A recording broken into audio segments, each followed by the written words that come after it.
saying she's sick. We have a late apology from Ross, who's just on his way, but other than that, I haven't heard of any others. But knowing that we've got a full day ahead of us, we should kick in. But first thing, been reminded that it was the Chief Executive's birthday over the weekend, so I want you all to sing happy birthday, please. Yeah. Happy birthday to you. Happy birthday to you. Happy birthday, dear me. Happy birthday to you. Hey. And I wasn't 50, despite Councillor Proctor thinking I was 50. We won't ask your age because it'll embarrass some of us older ones anyway. But yeah. All right, David Caro, let's kick on, eh? Thank you, Mayor Bernie. Kia ora koutou, good afternoon, everybody. So we are heading into our second workshop on the long-term plan, focused on defining the scope. So today we're going to come back to a couple of things that we talked about at the first workshop, and to touch again on the complexity and intensity of this LTP, the environment that we're working within, to come back to your vision for and the outcomes you're seeking from this LTP. We'd like to discuss the community outcomes. Are they still right? Then moving into what level of review is required for the LTP components. So taking the vision and outcomes, community outcomes, and then working down into there. Now, in that, you will have just had added to your portals 2 Excel sheets, one which has the different components of the LTP, and the second one which has the SSPs. My apologies for lateness on that, and I hope that they are useful as we go through this discussion. After we've moved through that piece, we head into growth assumptions. So we have updated population forecasts to share with you this afternoon.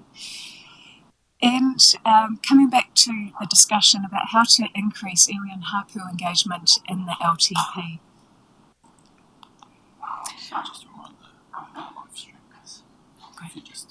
Thank you.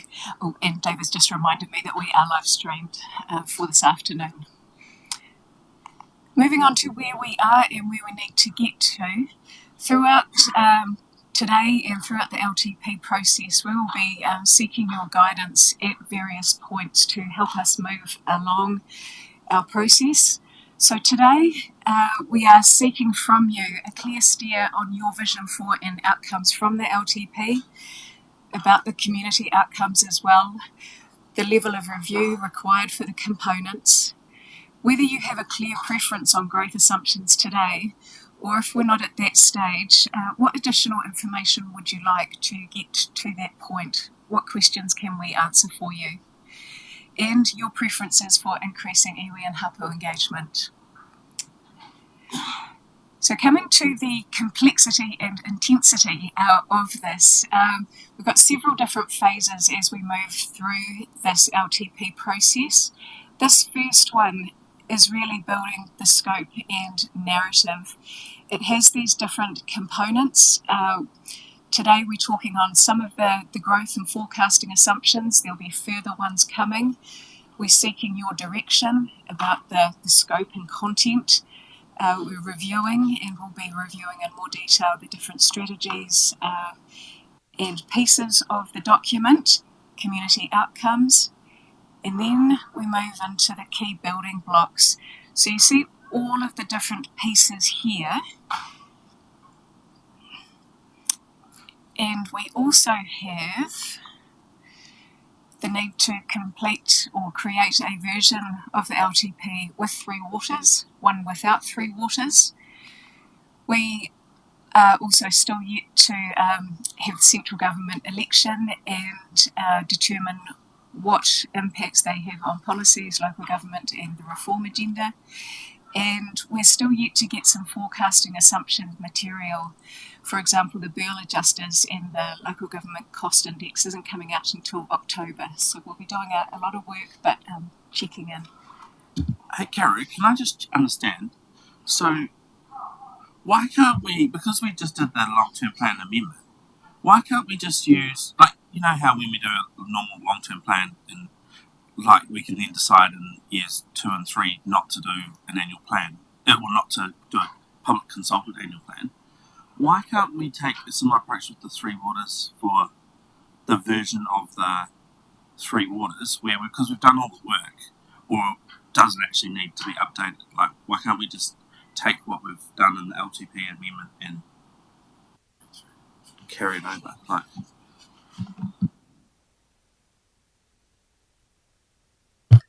We could. However, David's going to talk a little bit soon around growth assumptions and the interface into our broader growth planning. Like, I don't think it's not, doesn't need a whole lot of rework because we've just come off the back of the long-term plan amendment, but you would anticipate that there would be some further refinement, but it's mostly with that growth lens, particularly when you think about the interface into our development contributions policy. Yeah. Thank you. And then we move into the last part of this year as we build towards and aim to have all the information needed to start drafting consultation material. So that's taking budgets through, looking at the forecasts and discussing these all with you. It's got a phase of early engagement in there as well.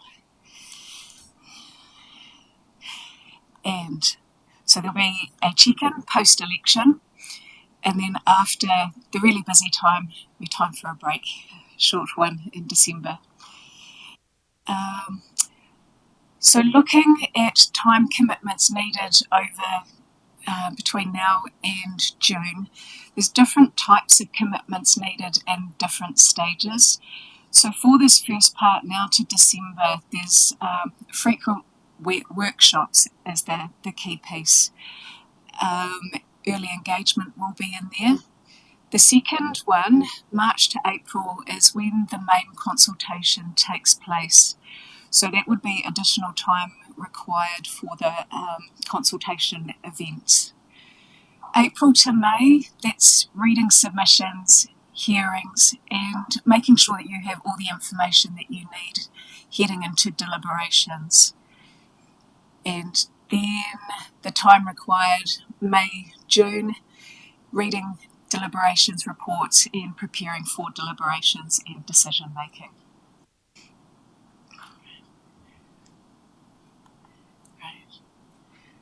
So we move into the LTP scope and outcomes. So we pulled together material from last week, and so what we know so far, these are parts that we've pulled out from the Chief Executive's KPIs. Talked about getting the basics right and doing the basics well, reviewing these different pieces, significance policy, down the bottom reviewing selected aspects of the revenue and finance policy, focusing on community outcomes and forecasting assumptions, especially as they relate to growth, capital program projects supported by business cases or concept proposals, reviewing the SSPs, and including zero-based budgeting, rolling that out across the whole organisation. In addition to that, there are related projects there. All right, I just wonder if we just go back, sure. And let's just pause and check in with Council. That's what you've told us. Does anything surprise you?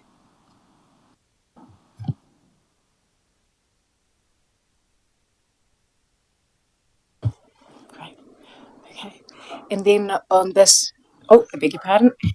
all I was going to say is just on the fees and revenue and finance policy and the fees and charges. We've already done a piece of that, and then there was some that where the fees and charges are just they're mandated by legislation. So the scope of work in terms of what we're actually going to look at inside of that Is that, I think it's quite, is it quite narrow? Like it's not all encompassing as it might, the impression might be there, but happy to. You, as a team, will have the option to choose, so it could be all encompassing. For example, if you wanted to have a wholesale look at all of the activities and who benefits and who should pay, you could do that as part of this long-term plan. Some of the areas that we would think you may want to look at are in the regulatory area. During the last long-term plan, the trade waste came up in the conversation as well, and also in the solid waste area with the work that's happening in that area. So as part of this conversation, we would suggest that those areas might be ones that for sure you might want to look at, but you absolutely have the option to look at any areas you wish to. So as part of our planning, we're pulling together for activity managers a view of what compliance looks like at the moment in terms of fees and charges. And then through the workshop process, we'll signal to you where there is some non-compliance currently, but it doesn't necessarily have to be driven by just non-compliance if there are areas you want to look at.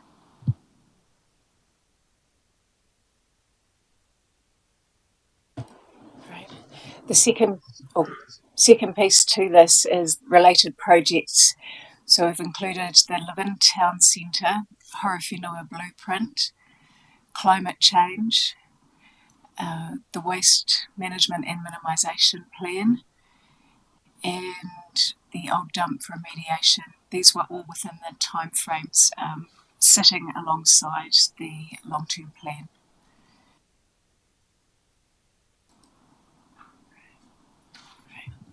Okay. Viva, what we heard when we the early parts of the discussion about vision and outcomes last week that I beg your pardon. Can you just go back one? That climate change one. When that plan or that presentation comes to us, I'm not going to assume it aligns with the risk and insurance sort of scope of works that we've got underway around. We've seen the assessment in terms of natural disasters and the risks to us in this area, but just making sure that aligns, that we're not sort of blowing this up to something that's sort of off in terms, you know what I mean? Off track. Like, we know what our risks are in terms of the stuff that's already been done. From our, obviously, the advice and experts.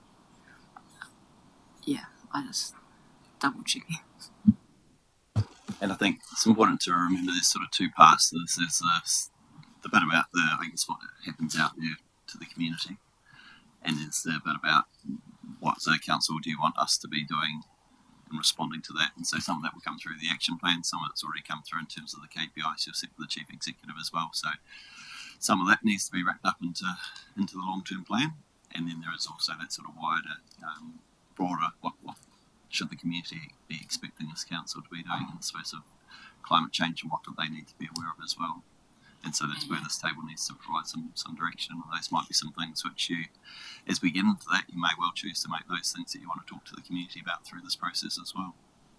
I guess was tabled, at least last week, is earthquakes are probably our biggest risk, but then understanding that we're one of the few coasts in the country who are actually accreting land rather than, eroding away. I mean, our rivers are. There's a bit of erosion there, but it's just a reality check for, Yeah, and I think it's, again, just useful to, I wouldn't quite attach climate change and earthquakes together, but natural hazards, yes, and natural challenges. Yeah, and so we've got those, and then there'll be other challenges that climate change poses for us, and how we respond to those as well, that we need to understand where the table sits. But yeah, certainly hear your point from last week, and we're conscious of where the conversation got to last week, and desire to make sure, certainly heard again today, not to overcook it in this space. David, just for the benefit of the people who aren't members of the Risk and Assurance Committee, what Piri is referencing is last week in our agenda we received a report associated with our insurance strategy and work plan, and inside that there was a assessment of our natural disaster and sort of climate risks, and a really, really informative piece of work, really, really great piece of work. So it's in the agenda that was circulated, but I can make sure we get a copy to you. It's really worthwhile reading. So just for context. Okay, I might just because I think the climate action plan is a really good example of where we've got to manage expectations around scope and sequencing. So council have obviously asked for by June 24 for us to have an updated climate action plan to present to council for adoption. And so we're conscious that in the meantime we're building a 10-year or 20-year plan. And so at a point in time, we'll ask council how you want some future aspirations around climate action reflected in our budgets, but that's going to be ahead of the climate action plan actually being completed. But what we don't want to do is get to June, you potentially adopt a climate action plan, and then we're kind of in the position that we have been with the blueprint, where we've agreed to a plan, but we haven't necessarily allocated money or resourcing within our 10-year budgets to give effect to that. And so it might be that we say, well, council, would you like to put a placeholder every year for the next year? A little bit kind of like what you did for Town Centre, where you put money in without really knowing what the money was going to be for. And we're not asking you for that direction right now, but I'm just giving you the signal that there'll be examples of where we don't have all the solutions, but we've got to try think ahead. How do we arm ourselves so that we are prepared to respond to those solutions? Can I just check, because it's going to be a similar approach to the waste minimisation plan, and arguably, right, where the plan isn't going to necessarily be completed and adopted before we kind of need to have some discussion around budget lines or some placeholders potentially in the long-term plan, both operational and capital. Yeah, that's probably we probably see the WMMP a little bit different, unless you give us different direction, because what we anticipate is that we'll be consulting with our community on a new WMMP, and any level of service changes that fall out of that is part of the LTP. So really, come end of November, we need to have a new draft WMMP so that hypothetically, let's say it's the rollout of a green waste curbside service, we've factored that into our budget so that when we go talk to our community about whether they want the green waste service, if we decide to consult on that as a level of service change, that the numbers are in there. But it might be, for example, in the WMMP, we say by 2030 we want to have created a resource recovery centre for the district. We won't have all the information on that, but we might put a placeholder in the 2029 budgets to start creating that.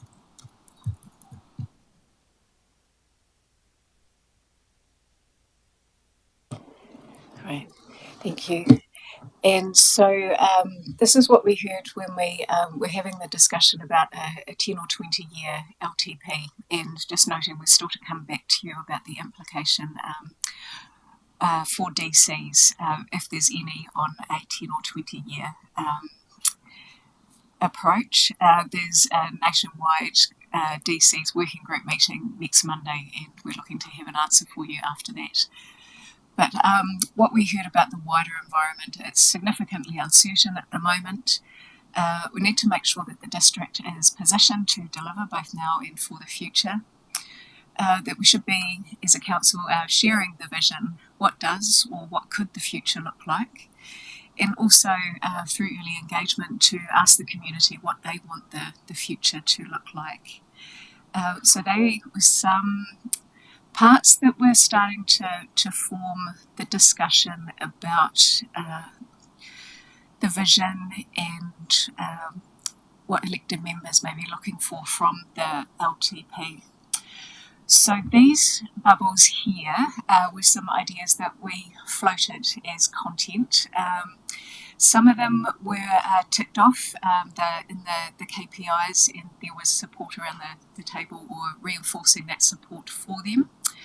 There are some that haven't been ticked off yet, and there's question marks. Are there other things that weren't discussed as well that you would like considered within the scope of this? So, levels of service. Also, before we get there, on the SSPs later in this discussion today, we'll talk about the extent of review that you would like for the SSPs, indicating that at the next workshop we'd like to discuss levels of service with you. Same levels of service, would you seek a change in any areas? Wondering if there's anything else in the Back to Basics bubble that we haven't included yet and you would like to see. Or also within the growth and future focused. We've just touched on those first three about the key projects running alongside this LTP. We floated shared pathways, but we ran out of time and weren't able to discuss whether you agreed that that should be in there. We'd be keen for your thoughts. And again, for any other ideas that you have. So I might just pause there. I hope you don't mind. I'll start off with the Back to Basics. For me, it's that line around just the infrastructure in terms of the asset management plans, like really good asset management plans, because I think that that's something that the team's been working on clearly to strengthen. And so in terms of that Back to Basics, for me it's about, well, then when we put in numbers around renewals and scopes of works that we need, there's a really good case or there's a really good sound justification for why that's in our capital program. And in the growth future focus bubble, I have a question mark about shared pathways, but I'll let others talk to that. It's probably just something around the O2NL revocation, because for me, I know we're still in an early stage in that, but I really feel like we need to signal in this long-term plan about that we're going to put some money, or that we're planning to put some money into a sort of co-fund, or to allow us to take opportunities as they come along between now and the 2030, and that's because that's district-wide. That could be O2NL revocation related stuff in Manukau, could be Ohau Levin. There could even be some other stuff that's related to Foxton, positioning that ready to receive all that first sort of traffic off the expressway. So I'm not quite sure how to frame it, but for me it's revocation planning, or sort of it's more about taking opportunities. Like if there's something that we see as it's being sensible to do sooner rather than later, then we've got some budget, or so I don't think we need to go out through the long-term plan to say exactly what it looks like, just that we're already turning our mind to it and that we're open to it.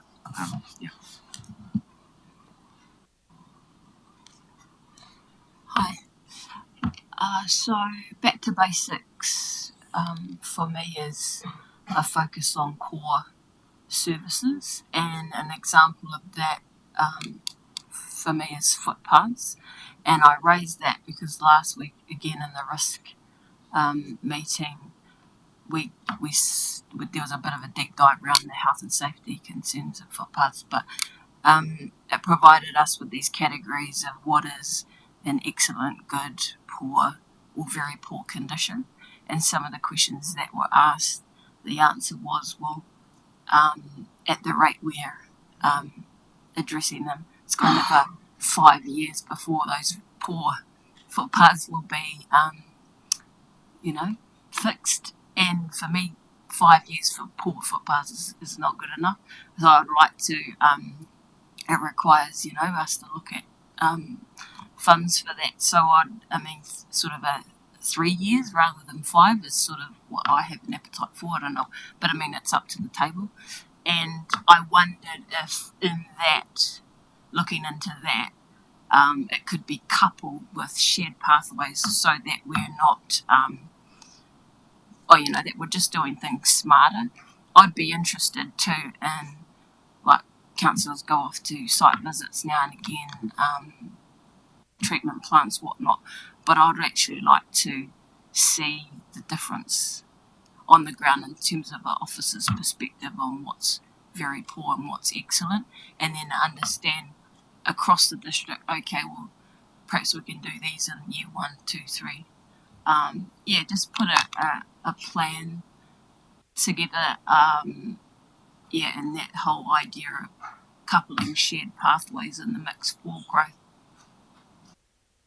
What's the matter? Oh, okay. Do you get where I'm coming from? And yeah, because the recent work around what they call it, transport choices, and that upgrade we're going to do Queen Street and around Cambridge and whatnot, for me it identified, well, for all of us, these pink and blue lines, and where we've already got that and that, but there needs to be a piece in the middle that connects it all. We need to take a big picture view and the looking closer as well at the same time, and prioritise. That's where I'm coming from. So could I tease that out a little bit more, Pity, and test whether councillors would be open to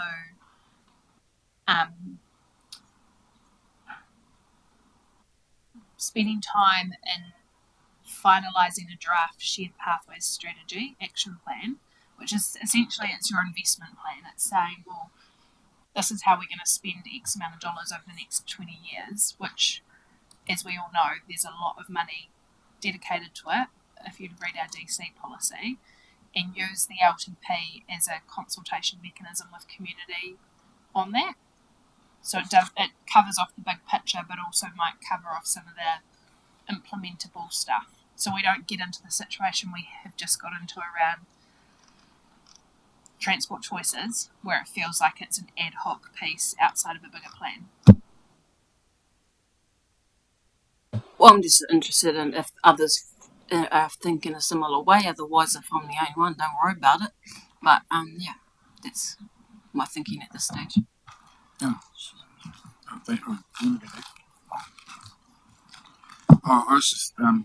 was asking Sam actually, but when in that back to basics one, I just sort of pictured in my head, Monique, the roadmap that you the team are building, and how, is that something that leads into, that shows us how this all fits together? I don't know, I could be wrong, but that was sort of what came to my mind immediately when you started talking.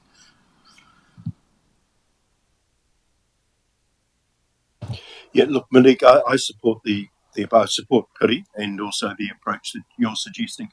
I'm keen really to get a bit of a temperature check on the shared pathways, because we are a bit divided around the table.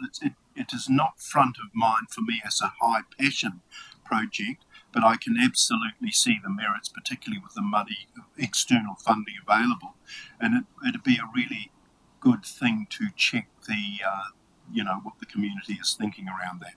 Just on the levels of service, and coming back to Sam's point around the three waters, the work done there during the long-term plan amendment, we did a real close, virtually line by line check on levels of service, and I think there was generally a level of comfort there, but also a recognition that for the cuts we were proposing, very little money would be saved in reality. So I'm reasonably comfortable sitting on pretty much the same.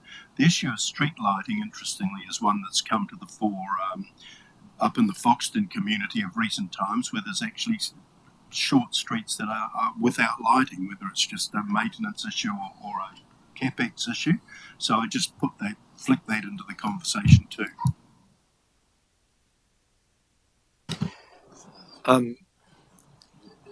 The growth substance is going to have a big impact in terms of how aspirational we might be able to be, because I think the growth assumptions, with the reality of the uncertainty of reforms and our debt position and all those sorts of things, are going to have a major influence on what we go out with. I would be a little reluctant to go out with a lot of topics that probably we won't be able to do because the budget's not going to be able to afford us to be able to do them, or government reform's going to change how we actually operate anyway.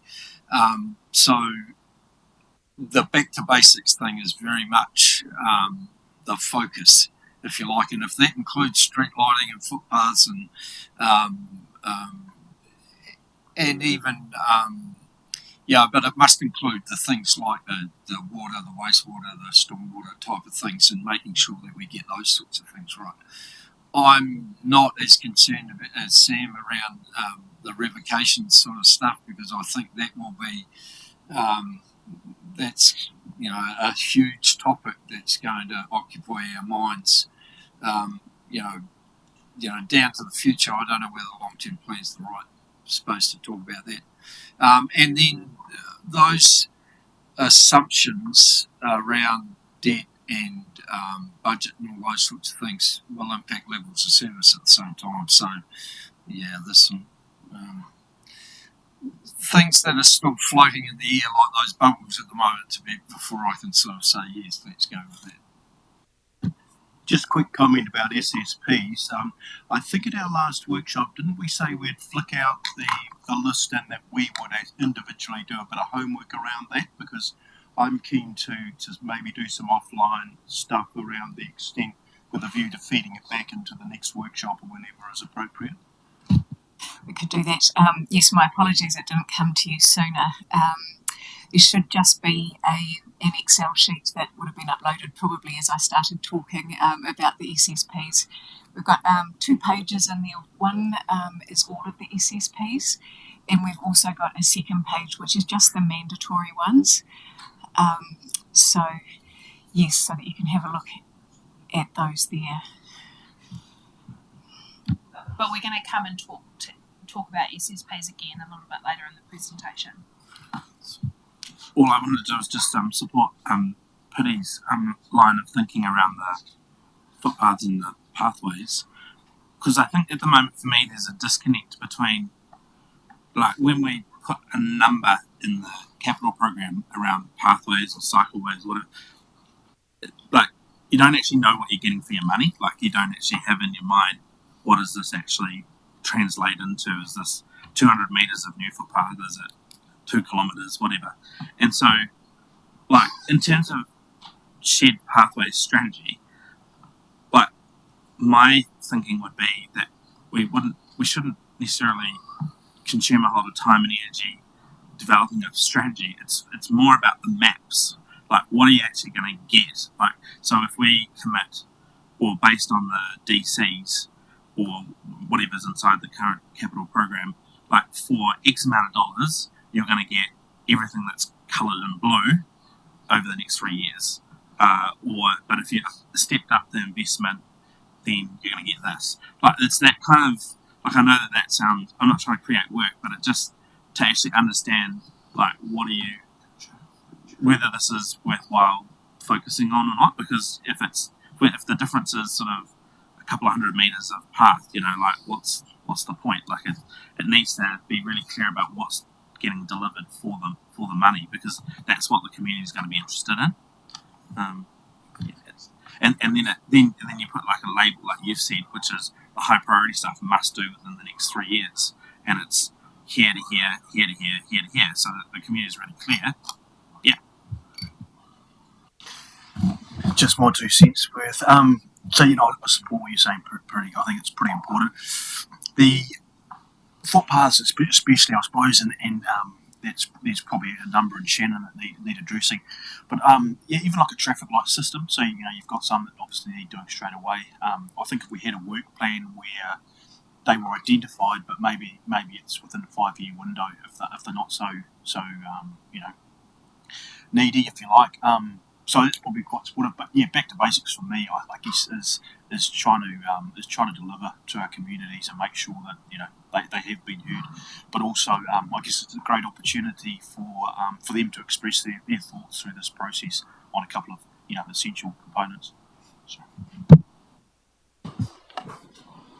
So last week, or the last workshop, we sort of gave a signal around a 20-year plan, and this bubble here for future focused.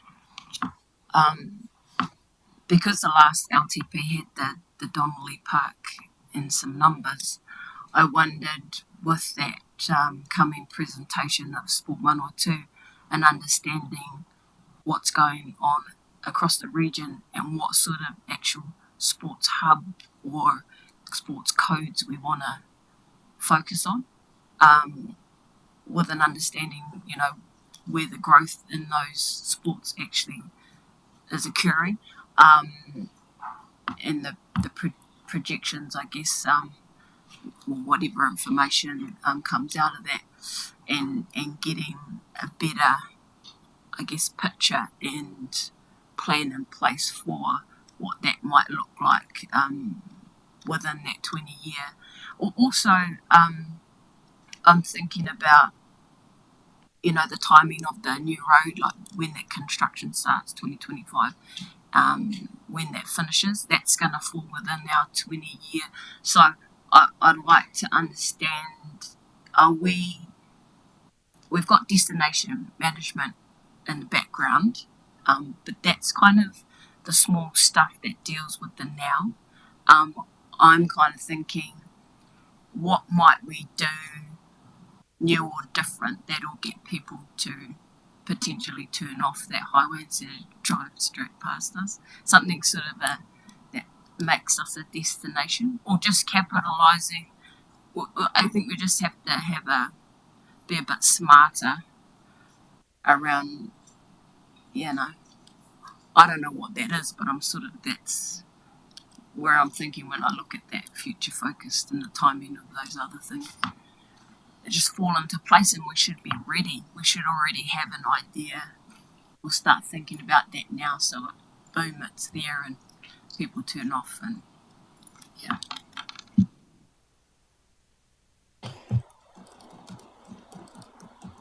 Do you see that similar as, say, the climate change stuff, where like it's not being a high priority, the work's not necessarily going to be advanced to the level that ideally come the next LTP it would be, but that there's enough in there so that there's enough placeholders? Kitty, is that what you're thinking?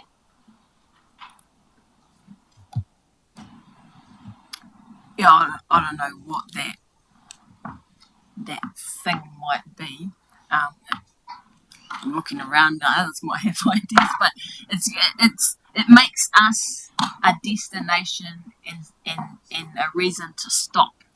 That we maximise the opportunity or the potential here now that we've got this corridor finished within our 20-year window. Yeah, that's all.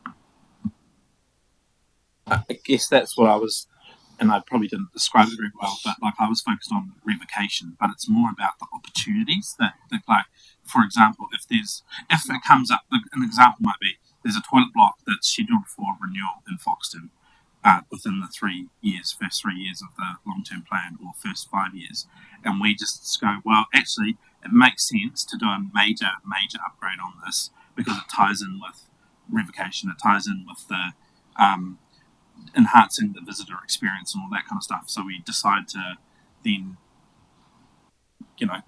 increase the scope of the project to take account of that stuff, and so that there's budget or there's a placeholder that allows us to do that. That's a really small example, but I think it's about taking opportunities as we see to think more broadly. Is that kind of, or are you talking even more wider in terms of destination management, in terms of operational expenditure?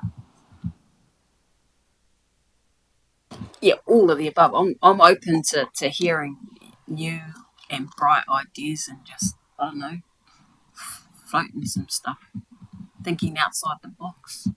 And just jumping in on that, and Sam, I really appreciate, you're raising very good points from my point of view. Foxton Futures, the Foxton Futures has, and Justin and others are far more in touch with it than me, but it has basically expanded its brief beyond just, in essence, it was the loop. and now it's about expanding it into a whole community development vision, and that really important strategic choice that has to be made with being the first cab off, the first stopover with the O2NL. Where do we want people to stop to do their eating, their entertaining, and so on? Is it to be the highway? Is it to be Main Street? And so the opportunity to have that vision, but importantly to look at funding and how we make all that happen is really important. Sorry, just to jump in, Ross just said the word, which is the legacy outcomes. So it's kind of like a mix of revocation, legacy outcomes, and district positioning. And trying to line all those things up to make smart, sensible, strategically sequenced decisions. And so I don't think it's about actually putting the detail inside this long-term plan. It's just about signalling this is the space that we're in, and we're making sure that we've got some flexibility or scope within our program and our budget to be able to jump on opportunities as we see them.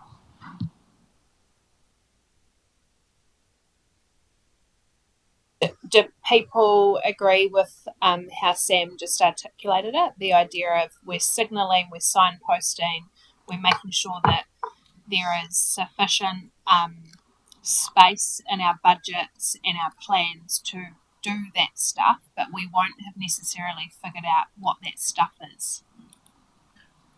I would agree with that, Nick, but I think a consultation document needs to actually have some of that stuff in it and almost ask people to list what they think is important. Because I would be reluctant to go down a line of work if the community don't think that's important. Why would we do it? So there's the balance between finding out signalling the sort of stuff we do, but also getting some feedback from the community and saying, well, yeah, no, that's a really good idea, or we don't care about pathways, but we want to do something else. So how we balance that, I don't know, but it would be great to be able to use a long-term process to do that. And I'm thinking of a submission process where people can actually say, that's important to me or that's not important to me.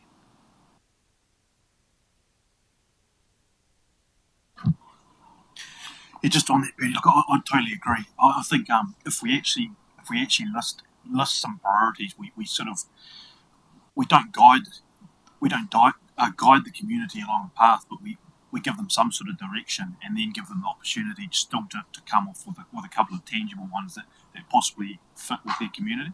And then that way you're sort of not going really wide, but you're sort of narrowing it, but still facilitating that conversation as well. The same sort of scenario. I'm just wondering if we could look at doing that in early engagement, so ahead of getting to the consultation phase. I think it's really important we manage expectations, and so I'd be worried. I suppose my advice to council, and something's going percolating in my head, and I'm pitching a long-term plan that is focused on the basics because we know we have to get them right, and we want to make sure that we consult really well on the WMMP. We want to, and any subsequent level of service change, we want to make sure that we appropriately plan and be ready to execute things that have come out of town centre strategy, blueprint, a potential climate action plan. But I'm wondering whether the engagement process that says to the community, hey, we're changing, we're growing, and there's really big things that are going to happen. Here's some of the things that we're thinking about, but we'd like, using your language pool around kind of setting the vision but not filling it up. But the idea being that the outcome of that engagement, you make sure you have appropriate buckets of money or buckets of resource or buckets of time that then informs either a future long-term plan amendment when you know more, or the next LTP. So we're starting to link our LTPs together rather than our LTPs being these separate beasts we do over 3 years. It's linked together. Because all I'm worried about is that it's really easy for us to commit to back to basics, but then get really excited about the future focus stuff and talk about a destination aquatic centre, for example, but having not completed the work on the aquatic strategy, having not completed the work on the recreation and sports strategy, and then just, I suppose I want council to make sure you find that right balance between your top 10 priorities and trying to have this LTP be everything. Look, I get where you're coming from, and I totally agree. And I think when we had the discussion last time about the 10 versus 20 year long-term plan, it was in the context of that conversation about being visionary but managing expectations. So I think that's why at the end of the day where I personally ended up with the 20 rather than the 10, it wasn't just about the financials and trying to look forward in terms of not going broke in an honourable way as a council, but also about saying, look, we want vision and so on, but we also want to manage the expectation by acknowledging that this is truly a long-term plan. And we have to do, as you have said, look very firmly at the basics and so on, which is what the community has told us very clearly in the meantime, in that 3 to 10 year window.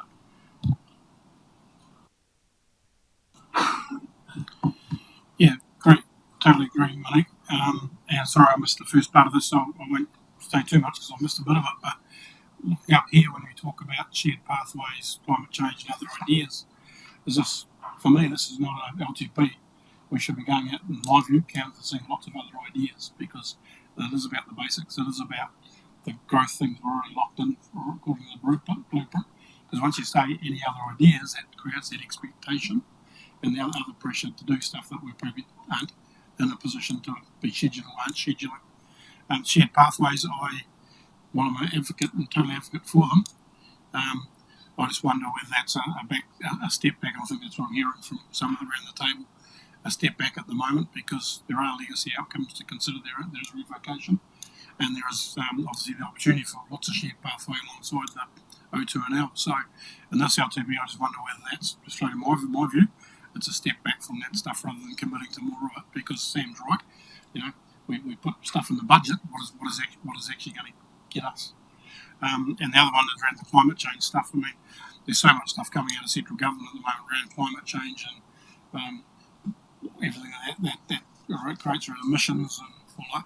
But no one's agreeing at the moment where that sits. So I'm not sure how we do, and I'm not sure how much of that should drive what we're doing.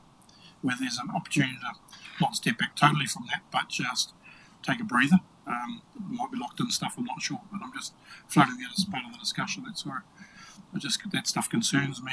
That's perhaps stuff we shouldn't be missing too much at the moment and wait till central government outcomes and other things happening here in terms of growth. So.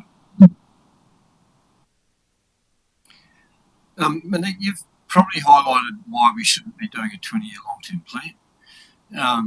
Because, you're basically saying we don't want the community to have too many aspirations because we know we can't deliver them or it's not going to happen or the budget's not there or whatever. So why even talk about it? And so, I just wonder, there's got to be a compromise somewhere or a balance somewhere along the line where we, to me, we might as well talk in an annual plan then because that's all it's going to be because we're going to have 3 waters, we're going to have RMA reform, we're going to have O2 and L probably starting. So let's concentrate on 1 year and forget the rest because we know we can't deliver on it or do anything about it. Bernie, I wasn't advocating for a 10-year plan. All I'm trying to do is manage expectations because I think it's really important you show vision to community and that whether it be our 10-year or our 20-year budgets show some foresight in terms of when are we going to make the big investment in aquatics, when are we going to make the big investment in sports ground, when are we going to build the new destination playground, whatever it might be. But I just don't want councillors to get the impression that we as officers are ready to serve up to you robust activity management plans or strategies that show that, because we're not. So that's all I'm trying to do, is just manage expectations about how prepared officers might be for that stuff, and also making sure that we don't overcook that. But what I've heard from the table is about that right balance, in a shield of a whole lot of uncertainty because of Three Waters reform and future for local government. But every other council is facing that as well. We're not alone.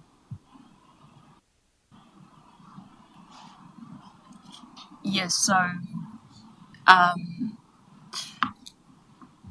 the whole manage expectations, so I advocated for a 20-year plan, and when I say I'm interested in thinking about within that 20-year window, the road will be complete, and what might we have ready to get people to turn off or stop instead of pass us by. I'm actually not looking for the perfect plan and the perfect idea. A compromise would be a placeholder, and that would, because LTPs are once every 3 years, right? So by the time we do the next one, the road's already underway. They're under construction. 2025. Well, hey, let's be optimistic. Let's hope for the best, because that's what we want for our community. And so this placeholder, it doesn't have to be perfect. It doesn't have to be. It's just a signal at the right point in time along that 20-year timeline as a signal of investment.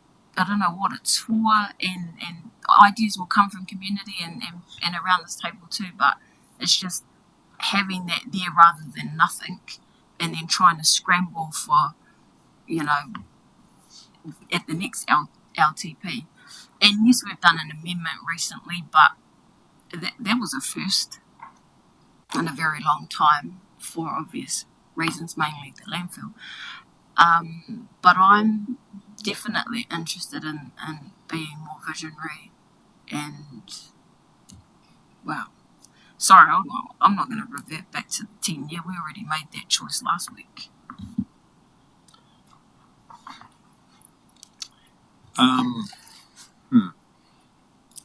The past and the future don't actually exist. From my point of view, it's right now. It's as Mayor Burney said, 10-year plan, 20-year plan, at the same time a 5-minute plan. But if we must make plans, let's keep it reasonable, let's keep it simple, and let's not spend any more time, effort or money on it than we absolutely need to. And, I don't see what. It's all crystal ball gazing.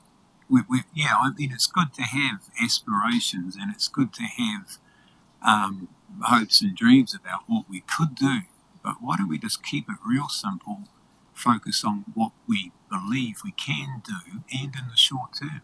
Let's live in the now. So, Pity, we can manage those expectations. Like, if that's what's in your head, then we can manage that. I just wanted to test the table to make sure that you weren't thinking about the detail. Just reminding council that the 10 versus the 20-year, we're waiting for an answer on the DC stuff, and then we'll come back to council. Regardless of the advice, our infrastructure strategy must be a 30-year infrastructure strategy. So we have to think for the long term, no matter what.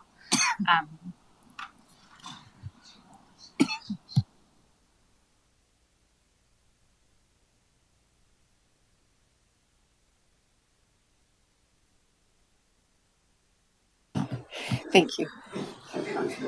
Excellent. I've got lots of notes. We'll write that all up for you. That's great. Thank you. So following on from thinking about that is heading into some more circles that we've got, our community outcomes. and wanted to check in and ask you whether you thought that the outcomes in the current long-term plan are still right for now. The outcomes, there's my note. So officially, they are the outcomes that a local authority aims to achieve in order to promote the social, economic, environmental and cultural well-being of the district, so the four well-beings, or the region, in the present and for the future. So have the opportunity to look at them and to amend them if you like, or to agree them that they are the right ones now.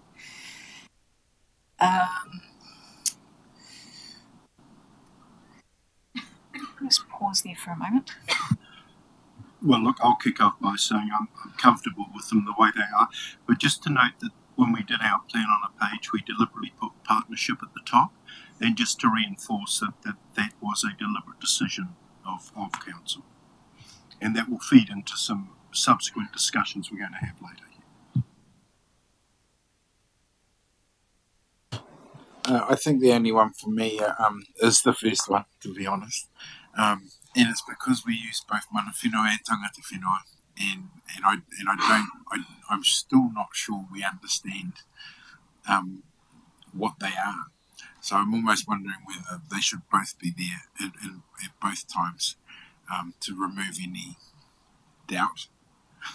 I mean, when you've got a legal guy here that says even they don't know how to apply it and use it, it's pretty hard, and it's unfair on council that they might have to determine who's mana whenua and who's tangata whenua. So I'm just sort of thinking that where the word's used, just use both. That's just my thoughts.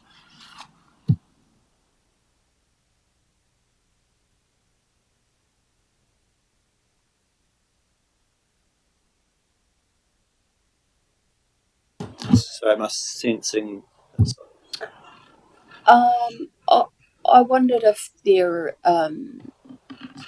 is room, I mean, around the odd additional bullet point, for example,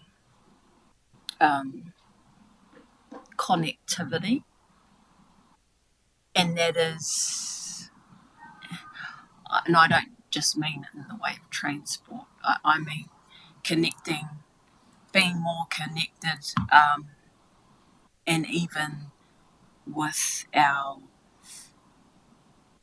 this new road. I'm going to talk about the new road all the time, but how it can be seen as severing part of our community because of this physical gap in how the east and west and just even that whole Foxton next stop, and how we can be more or enhance or enable that a bit better, like as in if it's in here it makes it more a priority, I guess, in a sense. Yeah, I don't know if I'm explaining that very well, but even I know that the blueprint covers things like affordability, but that's another thing. And I'm also thinking about what comes out of the local government reform and what we might have to do going forward that we're not already doing. That might find a place that slots in here. I don't know. So on your first point, can I just check? So there was the word connectivity. You were sort of meaning both from an access point of view, but also a sense of community connectedness as well.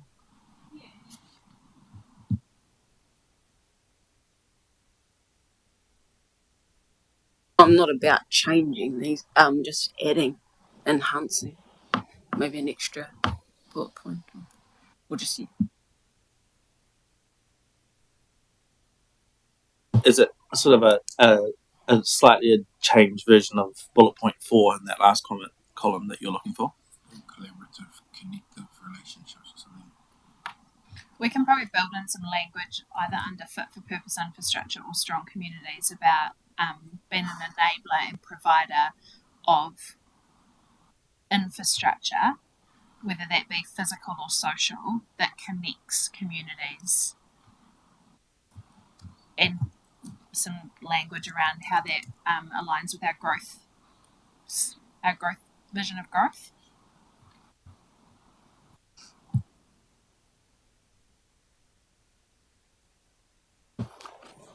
My only comment, Caro, is the environment one. I mean, some of that languaging in there, I don't think is very clear, if you like, in terms of what we're actually trying to achieve.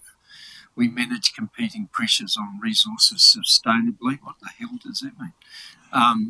Or we protect the important natural features in our district. So what do we actually do?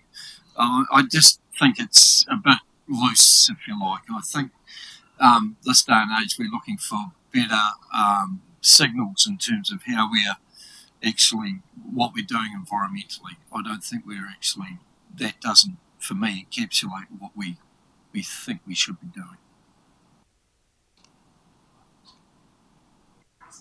Yeah, so. Just one under partnership, we will uphold the Treaty of Waitangi and its principles. What does that actually mean in real simple language? And what actually are the principles that we agree to uphold? What other principles is there a list? Can someone tell me? Mike, I'm happy to send you the content from our recent fertility training that you will have missed, which talks about the principles of fertility and council's role in that. So I'll send you that presentation. And I'm happy to share it right now, or otherwise elected members might want to express what they've taken away from that training about our responsibility to the treaty.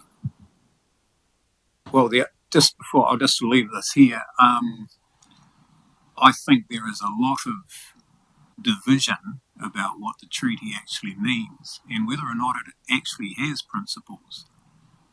Given that in our country, and maybe it's not here, and that's okay, but it's arguable.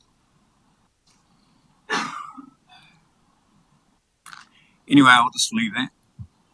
Look, my suggestion is as a first step that not just Mike but anyone who was unable to attend both the first session but also the cultural competency session, which was a significant 6-hour commitment, that material will be forwarded first, and then if there are still questions we deal with it later.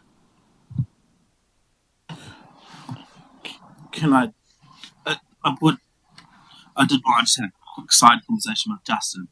One of the things that I think might be useful would be to add in we will uphold fertility, but also / Treaty of Waitangi, because I think it's probably a recent advent is that people are referencing fertility in a way that is indicating a preference for a version or a particular version of the treaty, and we know that there is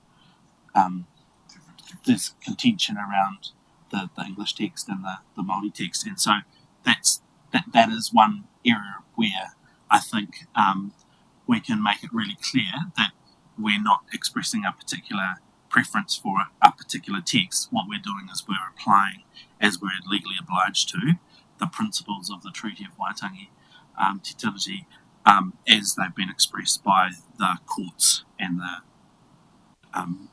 Waitangi Tribunal, and acknowledge your point, Mike. But I think I think that's as far as we could take it in terms of what's here.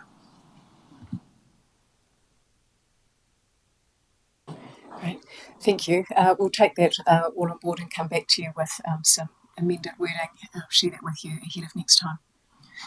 But what we're certainly hearing from you as councillors is that you're endorsing the 5 community outcomes, but you'd just like us to do some work on how they're articulated or described, and that the way in which we visually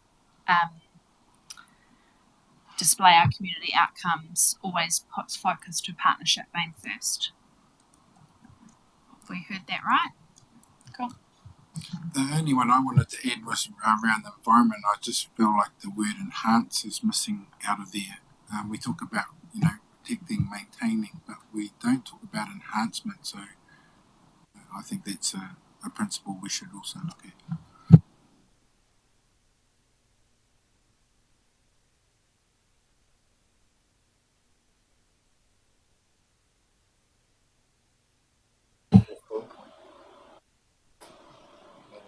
Guys, just one thing came to mind. Something Malik said. Someone said before. Very might have been regard to when and this is probably not for now, but it's probably a question of when would that time potentially be around when the new road does come in. So we are going to need to become Balloon's going to need to become a destination like other places have. And I think about places like Cambridge, who the fear of Cambridge, I know, because I know some people in business up there, was that Cambridge would potentially die when the road, the expressway went around them. It's been the opposite because they did stuff to make sure it stayed relevant and became so. So I guess sometimes signaling probably a case study at some stage about what these other communities have done to become stay relevant, but also to thrive and capitalise on that fact that State Highway 1 no longer comes through the middle of your town and prevents you doing stuff. So, and I'm not saying that's now. I'm just saying signal when, I guess, in the work program at some stage what that might look like for us. Because I think it's when you start sort of putting perhaps a little bit of meat on the bones at times. You're just echoing my words, Ross, from a couple of weeks ago when I requested that we get some smart university student to do exactly the same. But you're right.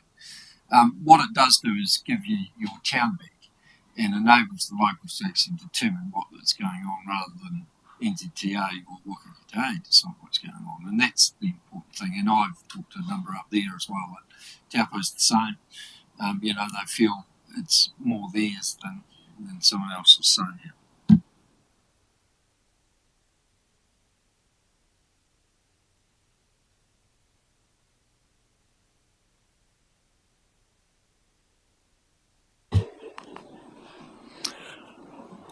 Right, so we're going to talk about growth assumptions. For those of you who aren't overly familiar with the long-term plan, there's a section in it called significant forecasting assumptions. We typically have 20-odd forecasting assumptions that make up the basis for what drives the LTP. And those can range from anything from interest rates, population, climate change. There's a range of things which we have to articulate and set out for both the community but also auditors to be clear on what we have based our decisions on in terms of preparing this long-term plan. And it is based on the best information that you have at the time. Pretty much as well known with any sort of projections or forecasts, like Mike just articulated. It is crystal ball gazing.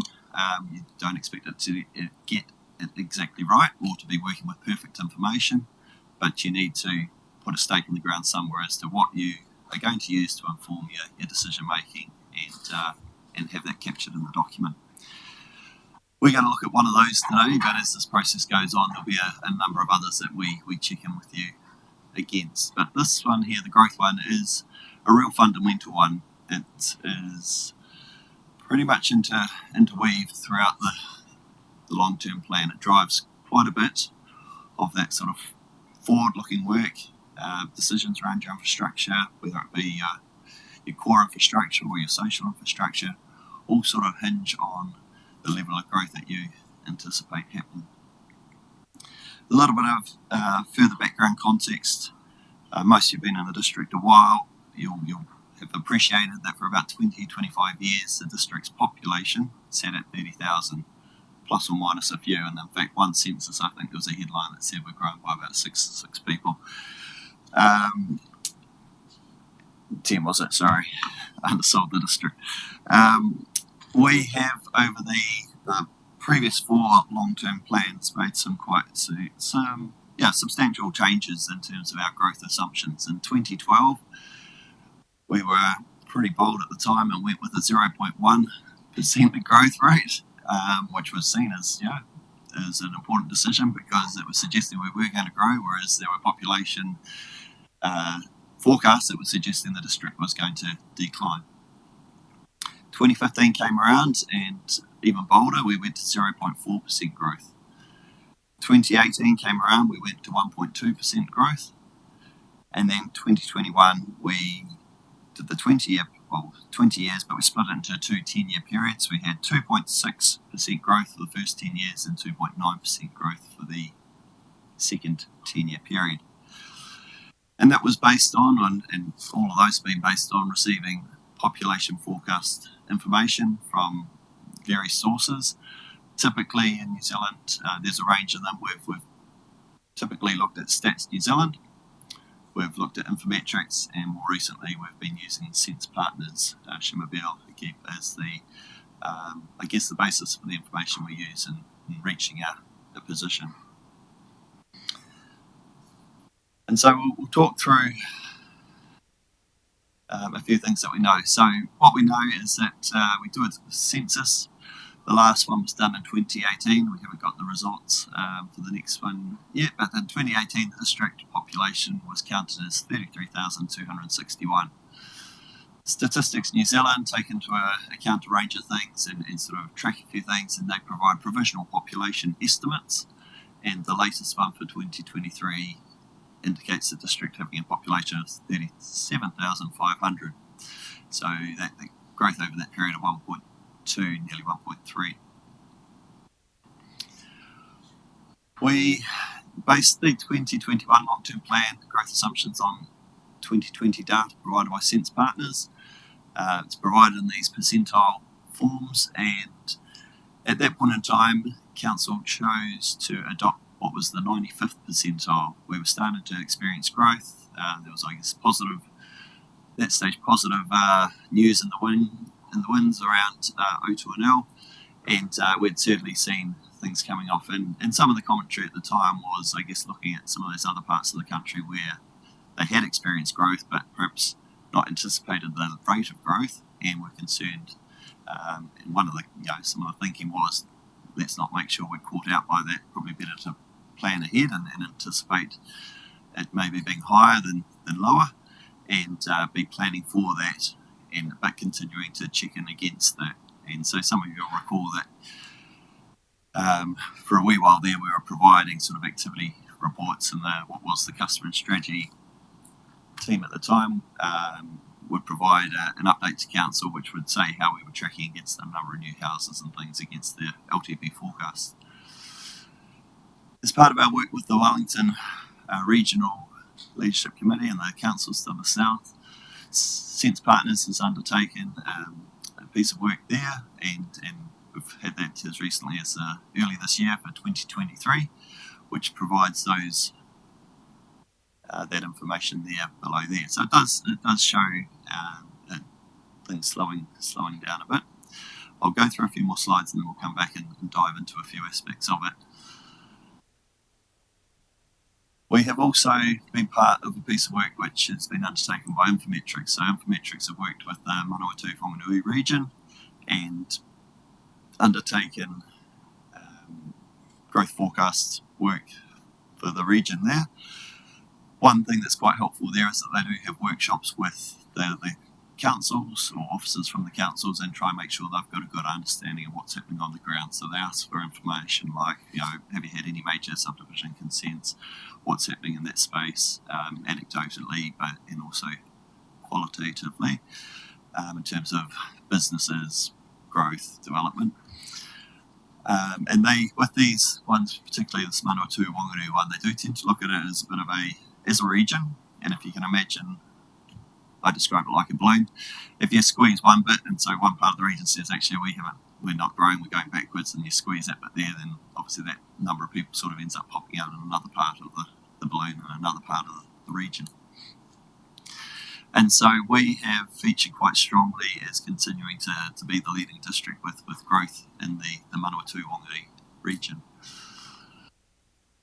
A few comments from the report that they provide. They've looked out. Again, it's important with this work, we do get it for a 30-year period because it needs to drive the infrastructure strategy. So regardless of whether we're at 10 or 20, the LTP, the infrastructure strategy has to have that information out for 30 years. And just jumping in the household growth there, so Horowhenua is expected to grow by 233 households per year between 2022 and 2030, and that puts us just a little bit behind Palmerston North. So for a city that's pushing 90,000, and we're a district of 30,000, it's quite impressive, I guess, where we're sitting in that growth rates. And it does also provide some data around the employment growth as well. Again, you can see that just in some 10-year blocks, Manawatu and the previous LTP had featured quite highly, and they tracked us pretty closely when it came to the census in terms of the growth rate. So they're a little bit smaller than us, which again sort of shows the percentages can be significant. So that's the green bar. Then as we progress to the orange and then the darker bar, it shows, if you do the comparison across the districts, you'll see that Horowhenua continues to lead the region from a growth percentage rate. And interesting when you look at places like Whanganui, even Manawatu, Palmerston North, just where we sit in by comparison. And so we get to the situation where we've got two sets of 2023 data for us to consider. Infometrics for the region just run a low, medium, high scenario, but we did ask them to do a bespoke piece of work which added that very high column at the bottom, which is essentially equivalent of the 95th percentile for that Census Partners has done, because we wanted to be able to have that comparable information.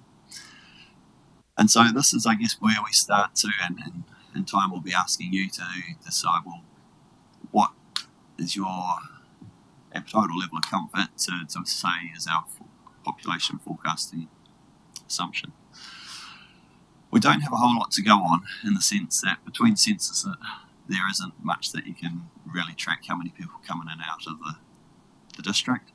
Certainly some of the stuff which is continue to promote our district as being a strong growth area, particularly in that regional context, is the likes of Otuanel, but also the transport improvements and things that have happened further south, so Transmission Gully, Otaki to Beka and the other ones further south, which is obviously seeing more people come up, and also in some cases some of the restrictions, I guess, around growth opportunities to the south is seeing people move up here as well. So those things continue to see us quite well placed in terms of experiencing positive growth. There's often great debates around whether or not we can actually do anything about it. Yes, we can sometimes change some roles, we can zone land and things like that, which may make it a little bit easier or harder, but ultimately growth happens at the rate it happens. And as we've seen over the last few years, it's happened faster than what we had anticipated. And so when I come back to my point about, well, how can we sort of test how we're going, and was 95th percentile right previously, really difficult to, without the census information, to know exactly where we stand. We've got the provisional population estimate, but what we have also tracked is the number of new dwellings. So as part of this information, we also look at the number of new households that are forecast to follow, I guess, that number of increase in population. And so for those of you who like numbers, I'm just going to get you can feel free to note these down. So we anticipated over that the 2021 long-term plan, between 2021 and 2031, we anticipated an average of 434 additional dwelling units each year. Now obviously that wasn't a flat line, it started off and grew, and then for the second year, the second period, 2031 through to 41, that goes up to 686. And for those of you who might recall, that was a fairly sharp sort of step up. What that actually translated to in terms of those annual amounts that our forecast was showing as we started on that curve and went up, was that we forecast needing another 265 dwellings in the first year, dwelling units, and we saw 325 consented, so higher. The next year we forecast 352. The actual number we consented of dwelling units was 394, so again higher. Last year we did see a little bit of a dip. We forecast 341, and we dropped down to 266. For that 3-year period, the 95th percentile said we needed 958 new dwelling units. For that 3-year period, the actual number we had was 985. So over that period, we tracked higher than the 95th percentile over the period of time. Now, as you're hearing coming through, we are seeing a quietening off at the moment in terms of consent numbers and things. But one of the decisions you'll have to, I guess, contemplate is how long do you anticipate that quietening off period being, when we've obviously got some very positive signals about Otonel being constructed and about to go into a period where there will be both the construction, but also what we've seen to the south anyway is the speculation of development and things that happen from there. And then we have taken some strides, I guess, towards being able to provide some growth opportunities, Taraiki being one of those key ones in the district as well. David, can I just confirm, for the purposes of these numbers, is a household equivalent to a sewer? Like, so when you have like a retirement village, is that, that brings on 100 SUIPs, is that broadly reliant to 100 households, or is there I'm just trying to get my head around what like the influences on terms of that number. It's alright, you have to say that off. So just Cinta, would you, if I think about a new unit, say, being built out at Spelhurst, does that count as a sewer? It does. Because I'm not entirely sure we count each of. I think with the individual units, when I'm thinking of, say, the big the multi-unit apartment, I'm not sure that gets counted individually there as those bedroom units, but that would be the one. I think the individual cottages, if I can call them that, are counted within this and as picked up are sewers. Because I'll just preview a question I'll come to in time, is that we've probably got 3 big players in the region that have signalled big projects. Taraika with the major landholders there, Kaingaora, and obviously the Wayne Bishop Group with what they're doing. And so I really want to understand, in terms of the signals we've had from those 3 key players, how did those numbers translate into these numbers? Because there'll be spikes, and then obviously there's also steady. And so, yeah, if they're delivering 100 units, does that account to 100 households, or is that just, how does that actually factor? Because that's I'm interested in that, because I think that first, just knowing what we know about what's coming, there will be lots of quite significant spikes at times, and I want to understand how that sort of, if you take a smooth view of that, what does it actually look like in terms of these numbers? Just going to bounce to Blair, because I think he might be able to help us here. Yeah, from our, just I guess to partially answer your question, Sam, from a like the Hanimara Street development, for example, we have counted those 43 as developments in terms of these numbers, in terms of growth. So in the numbers that I've been producing in terms of counting the actuals, we have included those numbers. I don't know if there's a differential between a retirement unit versus those units. I wouldn't expect so, but that's what we've been counting thus far. David, a couple of questions. One, what's the rationale?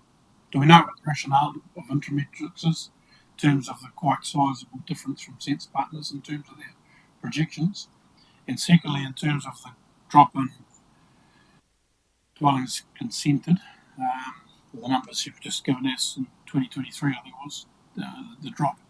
Do we have any information why that is? Is it the impacts, I guess, the current economic climate, or is it a mixture of economic climate, government requirements, MB rules, etc., liquefaction, blah, blah, blah, and all the other things? Do we know? Again, I'll give Blair a moment just to think about a response, and I can repeat the question if you. The first one, different Sense Partners Intermetrics. It does come down to a bit of their methodology and how they look at immigration and things. And I think at times it can also be whether they're looking at that across the country versus across the region as well. I'd probably rather than me give you my version of it. It might be more helpful if I get an accurate sort of description of the difference between the two. Obviously, both reputable companies that provide this information just take slightly different approaches to how they sort of do the overs unders and where they take things or what they read into, I guess, as to how they then end up at their final numbers. But Blair, did you want to perhaps comment on why you think there may have been a tail off, I guess, or a slowing down in the amount of work that you're seeing coming through, and whether you can pinpoint it back to anything in particular? I think the commentary we provided previously through some of the other reporting, a lot of the downturn at the moment is obviously market driven, and all the factors that you hear about on the news and in the papers is impacting quite heavily. So a number of parties out there on the ground have stopped developing properties and have gone to work for other people in the interim. Most of the discussion and talk, I guess, is that this will remain not flash until the middle of next year, when there's expected to be a bit more of an uptick. But then obviously the numbers also then follow probably like a 7-year cycle around development, so it's pretty repetitive in terms of development generally. As to why those two parties have different numbers, I probably can't answer that one, but certainly I think it's going to be a pretty quiet time up until the middle of next year. Then hopefully we'll see some return. Underlying demand, I think, exists and remains. So I think it's just the larger macroeconomic factors that are scaring people off at present. I would think that maybe some work around the capacity or availability of the land to actually fund the bill for the growth might be quite useful. So when we're looking at our district plan, so 700 sections at Wairuwiri Beach, when are we forecasting that to become a reality, and how's that going to be phased in? The same as with Tara Ika, the number of sections there aren't all going to be delivered in 2028, are they? So is that going to be 28, 29, 30 in terms of the number of sewers or household lots that are available to be built? Because if we can understand what that availability looks like, then we've got no constraints on the growth. But potentially we may run into constraints if we've got not enough sections available to be built, or not enough capability from the building industry or sector to actually build those houses. So we've got the land, but we haven't got the ability to build the number of households. So I think from our perspective and our planning, we can get an idea or set out a timeline for when we expect all of these district plans to potentially be delivering X number of households of sewers into the equation to come online. Yeah, look, you raise a good point, and there's probably another aspect to it that I need to give you a heads up on as well. So one part is the land to be able to accommodate the growth, and certainly the construction sector to be able to deliver the houses as well. Another part, particularly with some of the changes that the government has brought, which is basically encouraging urban development rather than rural lifestyle development, comes with some infrastructure challenges as well, in that we need to understand the infrastructure capacity to be able to manage that. Our approach in the past as a council has been a bit more open markets, spread and enable development across the district in a range of areas, and can potentially support that through provision of infrastructure. We, in September, officers will be coming to you with a paper which looks at how we're trying to better understand, paper and presentation around how we can better understand the growth and infrastructure planning integration. The information that we get here conveniently gives us a number, but doesn't say it's going to be 2,000 in Ohau and 5,000 in Waitanere and things like that. So some of that comes down to the levers that council controls around, well, actually, we anticipate that number of people, where can we actually accommodate it, where could it go, and how do we make that happen?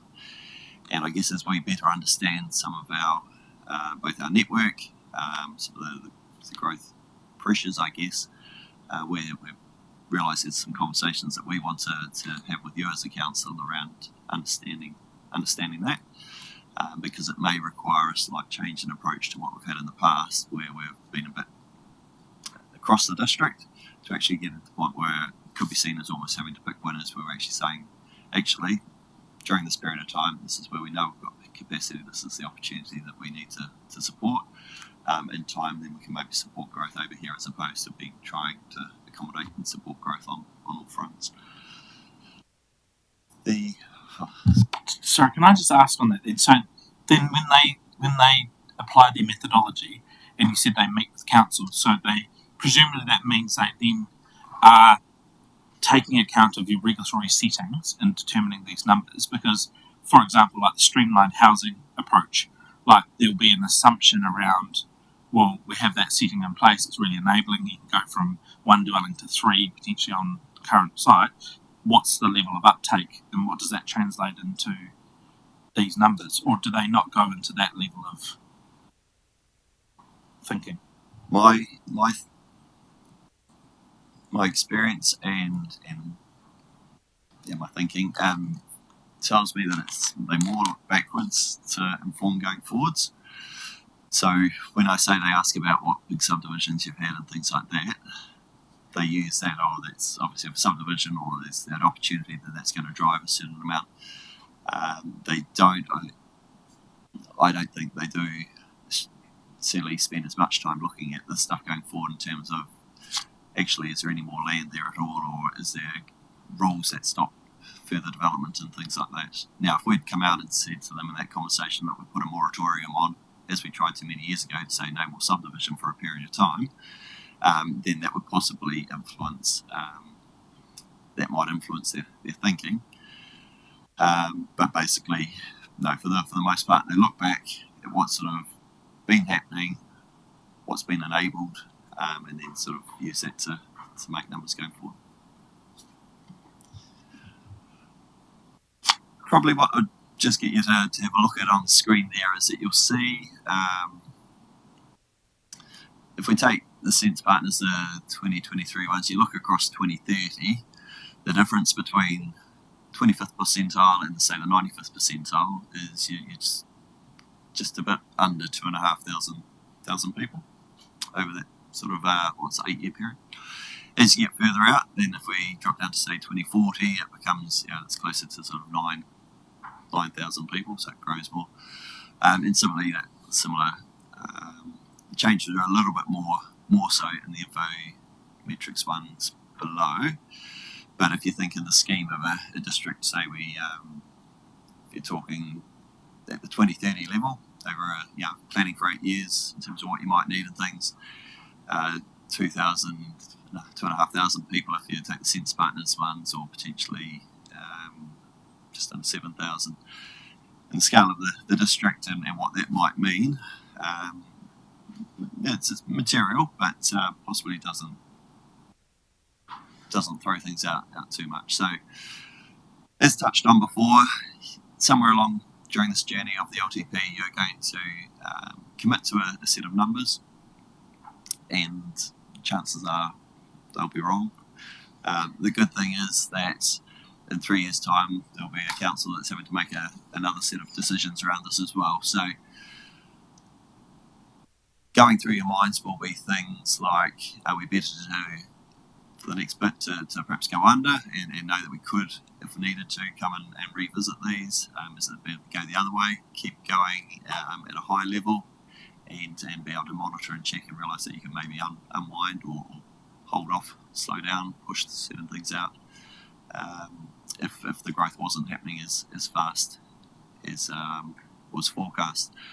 Audit do make us do a piece of work, which is, I think, good practice anyway, to understand the impacts of if growth happens faster than anticipated, faster than forecast, or if it occurs slower than forecast, because they want to check that we've understood and considered those in terms of our long-term planning as well, particularly around some of those financial limits and ceilings as well. David, in your mind, does the number of dwellings have a bigger impact on our long-term plan in terms of infrastructure spend and things like that than a population stats? Because one could say that the number of dwellings actually is more important in terms of where we're going to spend our money or how we're going to do it, rather than saying there's going to be 2,000 more people there. I think you've probably experienced the direct impact of that much more so than that number of people,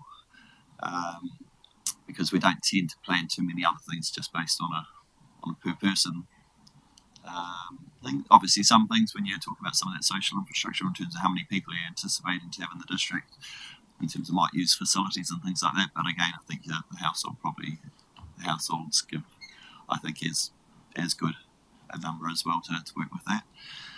But when I say population, these growth projections, they drive a whole lot of things. From here, there'll be parts of the organisation that work out what does this translate to in terms of how many dogs are going to be in the district in a period of time, and then what does that mean for animal control services or animal control facilities. There'll be people thinking about this from the sports and recreation or parks use, as well as the core infrastructure, which is where the households tend to feel this more. Within our growth assumptions, we obviously have the population growth. We also have a demographic one where we use this information that gets broken down into the age profile that we anticipate the district being at, and that can sometimes inform some of those things I've just mentioned as well, around some of those facilities and things like that. If we only saw a very ageing population, that would probably look quite different in terms of the facilities that we might see ourselves investing in than if we had only a young population. What it's looking like is they're actually sort of growing a bit at both ends of the young and the old there. And we also have to make some assumptions around household occupancy in terms of how many people are actually going to live in a house and things like that as well. So presented sort of data. I'm conscious that for some of you probably like to read all the big reports behind it. Didn't want to overwhelm you with that, but wanted to set the context, set the scene, and sort of, I guess, give you an understanding of what information is available. And then if it's not sort of landing a decision today, it's understanding what are those things that would help. We could help you get to a point where you are comfortable making a decision. Are there questions? Is there information? Is there something that you'd need to be able to make that decision? I guess one of the other things to help us make a decision around our direction on travel, and this would be to understand where Kapiti are predicting the population growth to be, with what strategies Palmerston North doing, because their direction of travel might influence where we want to look to adopt. If they're a little bit more conservative, where's the growth going to overflow to is one aspect we've got to have a think about. So I'd be keen to know where they're landing on, where they see their growth. David, one of the things that I'm quite keen for this table to do is have a conversation at the right time about the mindset towards growth, because there's a continuum, right, which is, and we started off the presentation by talking about often growth just happens to us, and so we can take the role of facilitator and enabler and sort of just try to keep up or plan for what we think is coming our way. Or there's another mindset which is growth hungry, where we actually go out, chase the growth. We say we have an ambition to be a district with 83,425 people by 2054, or we want to be the Lower North Island's next new city, or whatever. And so I think that once we have real clarity around appetite around that kind of helps understand the expectations in the space, because I think that there's quite a significant difference between playing that facilitation enabling role and being quite hungry, because that does flow into sequencing in terms of your capital program, but also, perhaps changes to your regulatory settings to enable that, or just keep going at the trajectory we think we are, or whatever. So I'm pretty keen to have that conversation. I know it's probably not today, but I think that would be useful to get that feel around the table, because then that gives real clarity in terms of the mode or the mindset that we're in, for the purposes of not only setting the assumptions, but also then, is it sort of a pause and just dealing with what we're dealing with, or are we actually going beyond that? Full steam. Yeah. Like, following on from that, one thing was around the what would be that if, based on what Sam's just said on the count the table, was that the reflection of the 95th percentile was no longer realistic based on any information that's coming. What would the impacts of that be? Because everything we're doing has been set around that 95th percentile. So what would, if there was any departure from that, what would that look like? What the impacts of that would be? And I'm not sure if we need to have that conversation, but if so, again, what are those impacts? Because it'd be pretty big. To give a quick answer, because we have had to contemplate that previously in terms of growth occurred, it tends to be that you just get that same point slower, essentially. And so it means certain things might not be needed as soon, or can get pushed further out, or do get pushed further out. I don't think we're going to see this space where, certainly the projections don't show a space where we suddenly stop growing or go backwards. So I think what you'd potentially see, it just sort of ends up taking longer to get to a particular point.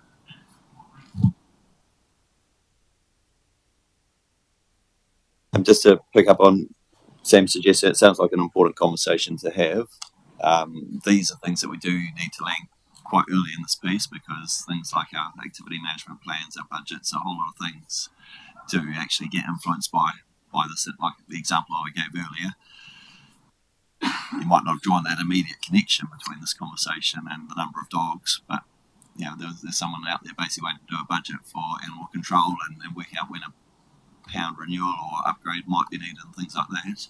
Until they get these numbers, they sit there with an absence of that. So I think if that's a key part of helping land this, and it's a conversation we need to, if the table agree that's an appropriate conversation to have, it's one, I think, because you say that the spectrums are quite far apart, or the ends of the spectrums are far apart. It feels like one we should be looking to set up quite soon.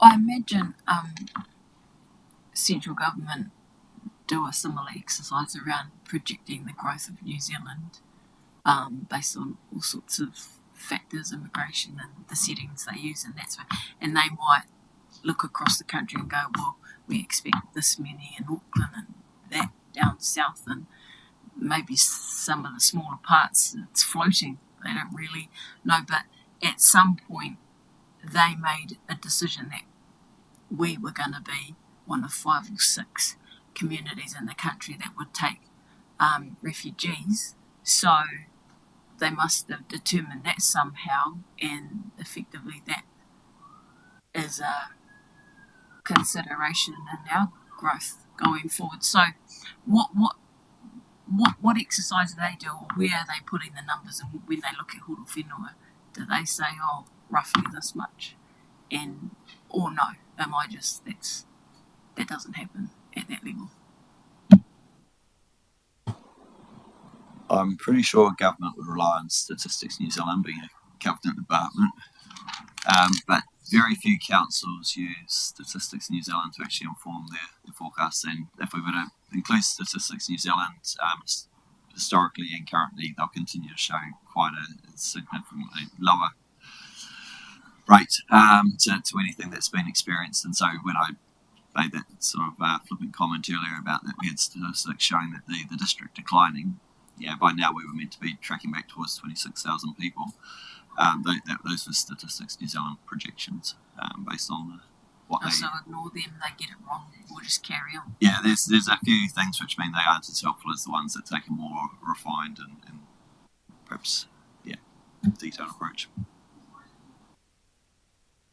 I'm keen to have Sam's discussion, but just in light of the comment that you made that all projections are going to be wrong anyway. It needs to have a sort of a balance in terms of, appetite's wonderful, but actually driving that appetite, I would be keen to understand what that would mean as well. Because it's easy to say that we go chasing it, because we've just talked about, and Sam talked about the big three that are driving a lot of that growth, and especially in households. What does that mean if one of them pulls out or doesn't happen or something like that? So it would be good to have that conversation for sure. Yeah, look, I just want to support the need for that conversation, accepting it needs to happen sooner rather than later. We did have that conversation in the last triennium, and there was an overwhelming majority for a point of view, not unanimous overwhelming. I won't say what that is, don't want to influence newbies, but the importance of having that conversation is it then shapes and frames our discussions into the blueprint and the prioritisations in the blueprint. So there's an enormously important values-based conversation about our attitudes towards growth. BAU, do we embrace it, whatever.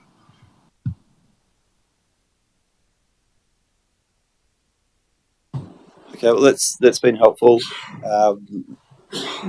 We'll consider if there's some additional information that we might be able to share just to support this conversation. Certainly I've noted down a few things that we'll look to see if we can just put a little bit more robustness around the short answers I've perhaps responded to today, as well as a couple of other things, seeing our checking in on our neighbours and where they're at, with the view being that we bring that together and there is a conversation which looks like, the growth approach, I guess, and then from there, hopefully we can get to a point where we find a place that we can land and agree, and then that will be where officers then get very busy starting to interpret that into their own activities. So, Dave, can I just test that? So, because at the moment, so basically all the budgets and stuff are waiting for a decision around the development of the budgets, in a large part are waiting for some decisions around this, because or are things being progressed on the basis of an assumption around one of these already? That might be an unfair question, but we're certainly not sitting on our hands, but there's certain amounts, some of the real cyclical stuff people can budget for comfortably, but there are certainly parts of activities where it is dependent on this, and the activity plans are dependent on this information. So it will be something which I don't think we'll get too far into September before we're basically saying we need to know this.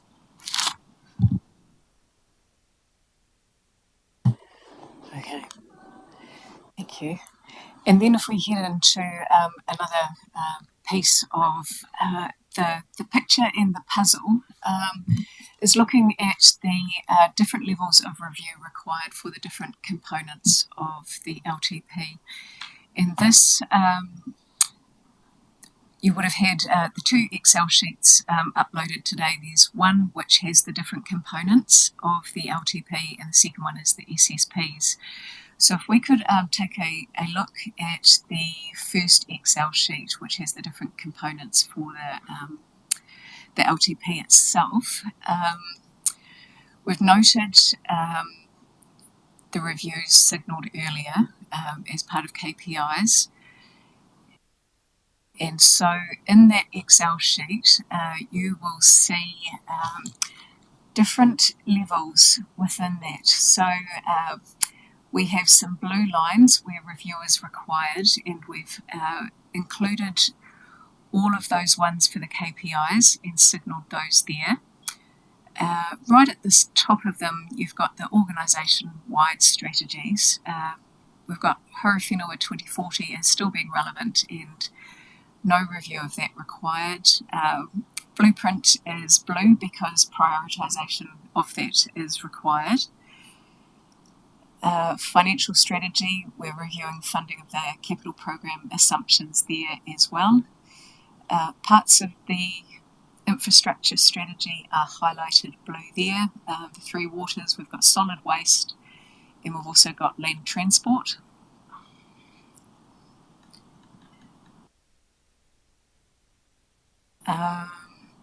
Climate change, we've signalled a couple of pieces there.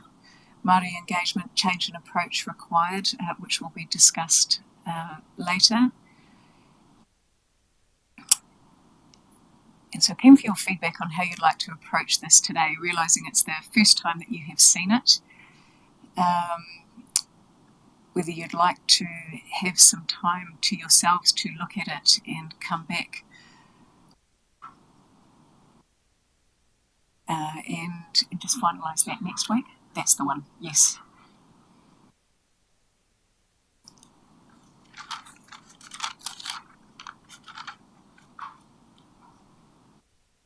Select data based on the conversations today, so this will be updated to reflect the direction we've been given. Wonder if that's a better option, Cara, and then we recirculate it and get their feedback. That may be because, yes, it almost is a little bit out of date with that discussion already. Okay, what if we do that, and I will get that to you as a priority so that you've got time to consider it, and then seek your steer at the meeting next week. Good. Okay. Just on Sam's comment before, I guess, and David's around this, the appetite for growth, etc. I probably see that this dovetails into a lot of this, and it is a conversation we probably need to have because that'll actually flavour some of our thinking around what's a priority. Is that something we should be doing sooner rather than later? So that could be the basis of next week's workshop, and then kind of check in what does that mean for these components after that. Yeah. And so that we'd leave that workshop with the really clear steer on those things. Yeah. Which lines up well because by then you will have also had tomorrow our town centre workshop and the blueprint workshop, and they have connections into that growth story. Do people want copies of the full Infometrics and Sense Partners reports to read as pre-reading? Okay. We'll send them out for those who would like to read it. What's that? We've given you the summary. It probably gives more info about their methodology, right? Which, probably answers that part of that question in terms of.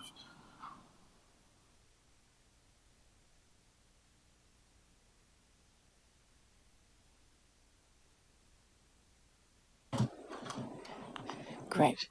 And we could do the same with the SSPs, that what we've got in the Excel sheet that you've got is that complete list of all of them, and then we've put a subset, all of the mandatory ones, so that you can see what that looks like. We're doing some background work as well, looking at good examples that other councils have done, and just going to bring some of those ideas back as well to show you those, and just the extent or the shortness of some of those as well. Sorry, David. I'll probably just a comment. I know at the end of the last workshop I signalled that we were doing some work around identifying the ones that as officers we wanted to change. When we talked about that that was with the upcoming conversation that was to be Friday after the workshop last week. When we had that conversation on Friday, we realised actually that we had a huge number, quite a lot more than a number of other councils, and that we had quite a few that actually there was a lot we wanted to review, and we almost wondered whether a better starting point was we've got the mandatory ones, but then basically what are those, and we're really getting to that point of understanding, well, what are those key things that you believe are important for, we and you believe are important to tell the community as to whether they're getting value for an activity or a service, rather than get hung up on wordsmithing and things at this point. And so our approach would be that almost that clean sheet approach, bar the mandatory ones, and start from there and expect that, having a goal of probably ending up with a smaller but more meaningful number.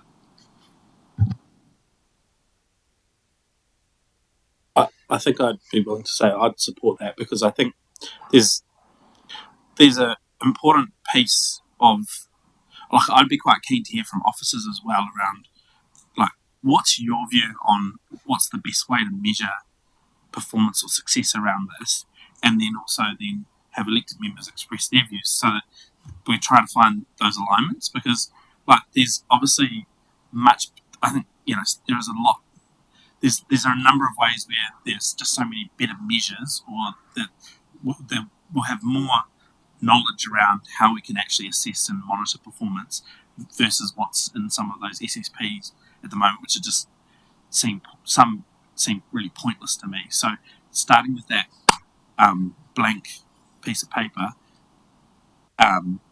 has a lot of makes a lot of sense to me, and maybe that it's just not everyone's cup of tea around the table, and I know that it's important that everyone participates, but maybe there's a first sort of level of intense discussion where we get a lot of detail, and then there's whoever wants to get involved in that can, and then it's brought back. I know that Bernie's expressed in the past that it would be ideal to have everyone around the table, but it feels like there's a lot of work in that SSP space.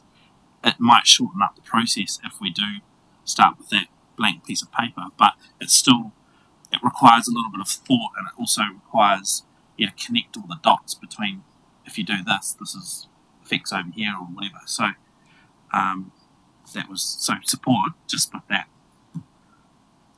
thought in mind.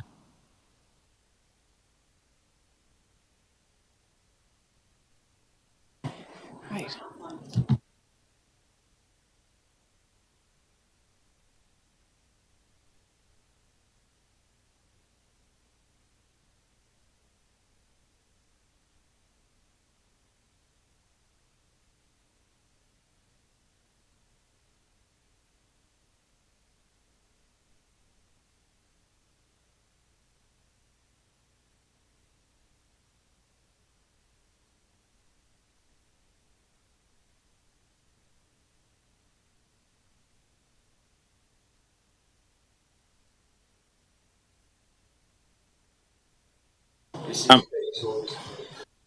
David, I'll just flag. I mean, this is getting into detail, but there's one around firefighting supply that there's a linkage to district plan. There's a linkage to SSP level of service, and like there's that one is an example of one where there's a bit of thinking to do around. Well, if we set the level of service here, what's the consequence? But equally, there are other things that are influencing that. So yeah, there's likely to be a bit of detail. So I'm just trying to find an optimal way of having the conversation we need to have without. I'll resist the urge to call you fireman soon.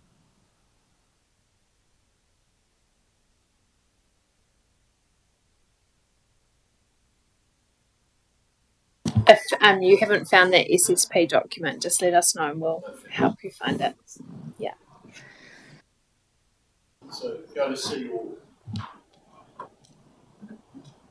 It's about this second down on the left. Yeah. So we're going to move on to talking about increasing iwi hapu engagement in the long-term plan, but also elevating the cultural expertise across the long-term plan process. And this is obviously off the back of our workshop last week, where council collectively gave some direction for us to go away and consider some options.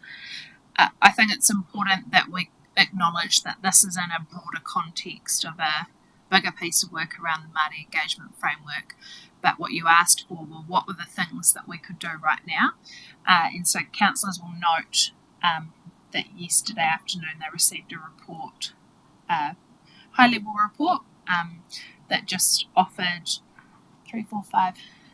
7 options on the things that we could consider. And in that, in addition to that report, also just sent out a copy of the presentation that we'd given to council in November last year, which last week when we were talking about it, I'd kind of forgotten about that. But in November last year, we'd presented some options to council, and at that time, council said there wasn't an appetite to do things in a different way. And so we've been able to lean on that information from the November presentation, but also pull on some other options. And so really we're probably at a point where we're keen to get some guidance or feedback from the table of those 6 options. What are things that council are open to, but also start with the question which was prompted in the report, which is kind of agreeing what does good look like.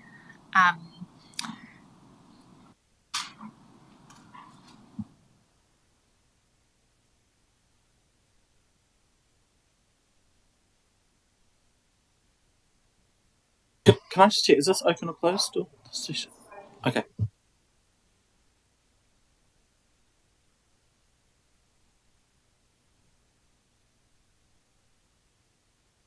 Would councillors prefer I talk through the options, or have enough councillors had an opportunity to read that to be in a position to provide some feedback, or would you want some more time? I've had a quick read, Monique, but a high level summary might be useful just to refresh things. That's all right.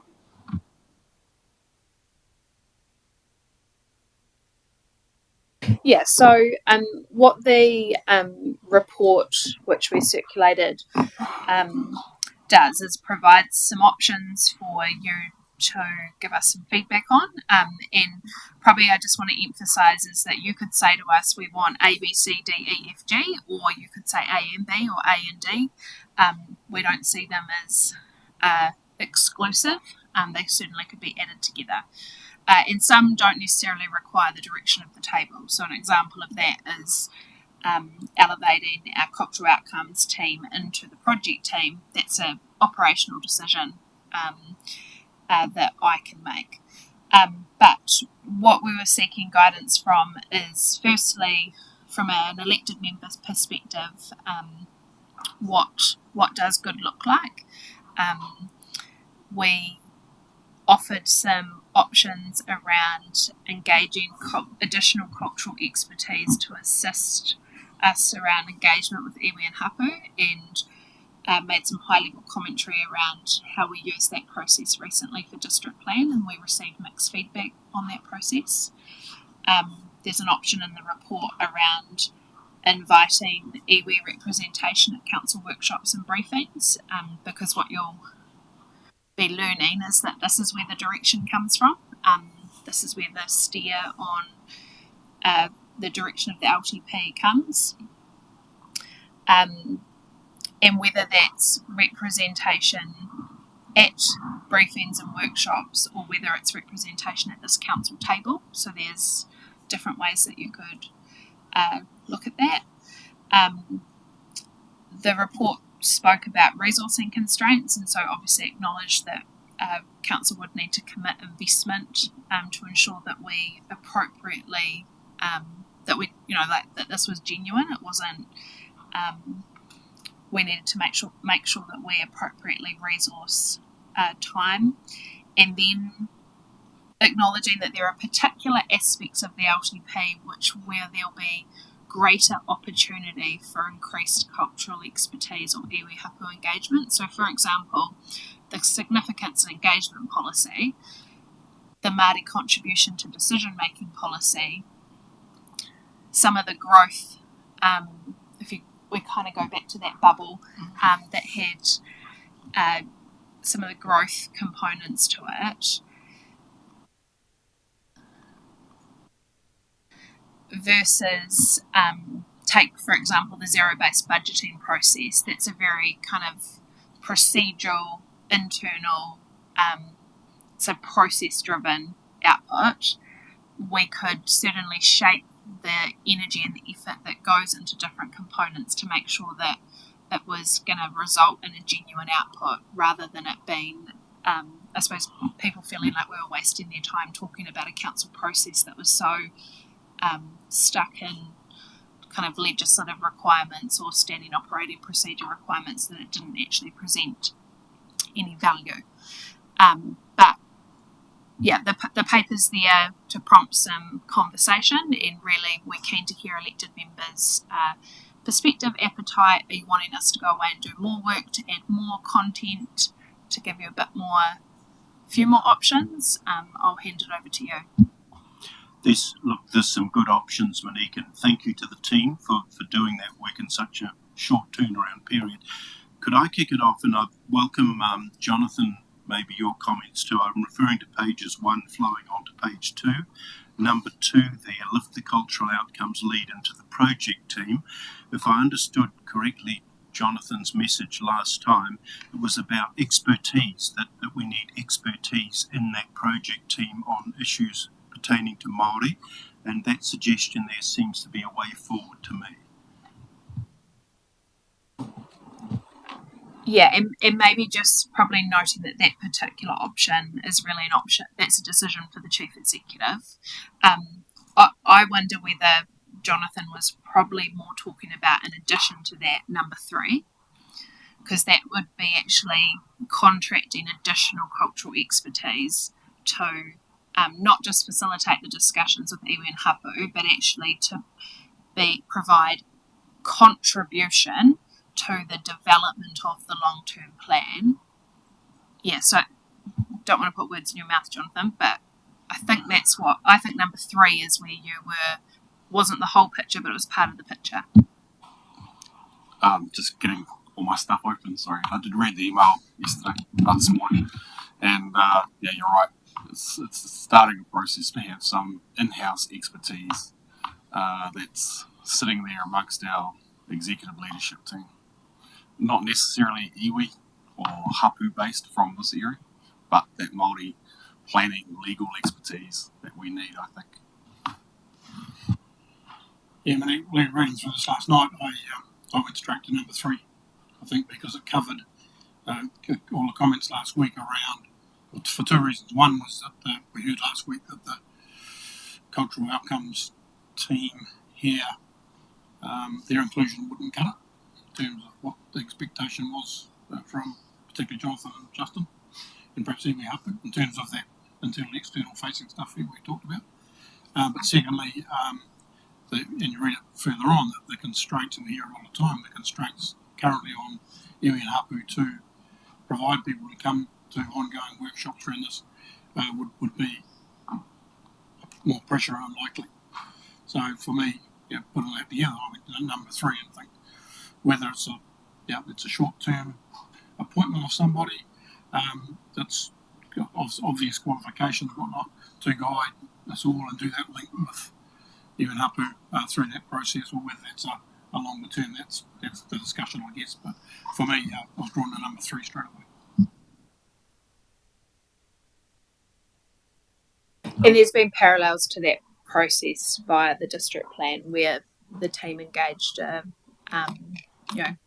cultural expert that had the planning skills and knowledge as well to support the district plan process, but also to support the engagement of iwi and hapu through that. And you'll note there that we obviously did receive some feedback that iwi hapu didn't think it was felt that it was needed because they thought the relationship was good enough. But this isn't just about the engagement piece, this is about the cultural expertise across the inputs.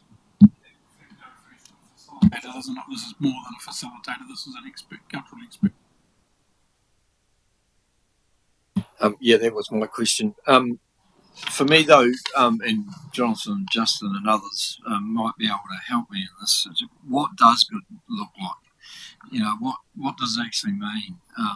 Does it just mean what you said, Jonathan, in terms of having that expertise within the organisation to be able to support or enhance that thing, or does it mean that iwi hapu want to be into all those discussions around zero-based budgeting, the growth assumptions, all those other things, the policies and stuff like that?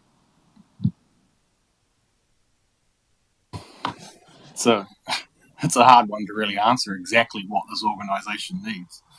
I mean, I think that's more of a workshop with the CE on what is required in this organisation if we want to see a change in this organisation. I mean, we don't have a senior Māori leader within our, is it ELT? Whereas if you look at Horizons, they have 2 or 3. They sit at the senior leadership level. I think MDC or Manawatu District Council has a iwi liaison person. Yeah, so Jonathan, sorry, I'm just going to intervene because I think it's really important that so this conversation is not about how the organisation is structured or designed. This conversation right now is about how do we give effect to a request to ensure greater cultural expertise, iwi hapu engagement. I'm just really conscious of the sensitivity of that conversation, and so would prefer that we Trying to get there, but get there. providing an example where other organisations have similar roles that then support the production of these plans and things that we have to do by providing that expertise if iwi decide not to engage with us, or if iwi are not willing to provide that support at that level. If iwi are focused on other things and are only wanting to provide information in a certain way, we still have an obligation to provide some sort of adherence, I suppose, to the treaty and making sure our organisation is fulfilling that role. I believe that's the way other organisations approach it. I mean, that's a much broader discussion, as Monique says. But for this, there is an opportunity here that I think we could lay some foundations on heading in that direction. Having a person to act in this role for this process may inspire iwi to get more involved. It may inspire them to step up and become more involved in this process and other processes as well. Because I look around and I see a lack of engagement with iwi in a lot of things that we do. And simply that stems from the fact of we don't have a good engagement strategy and good engagement process. We're building it. I understand it takes time. But it would be nice to see some of these big projects that we do like this, which is meant to define us as a council, starting off with some of these changes. If you don't want to, that's fine. So could I ask the question then of the table, number 3 there, is trying to gauge the level of support. There's so far, I think, 3 maybe have suggested support. Could I ask if anyone has any issues or challenges around that suggestion?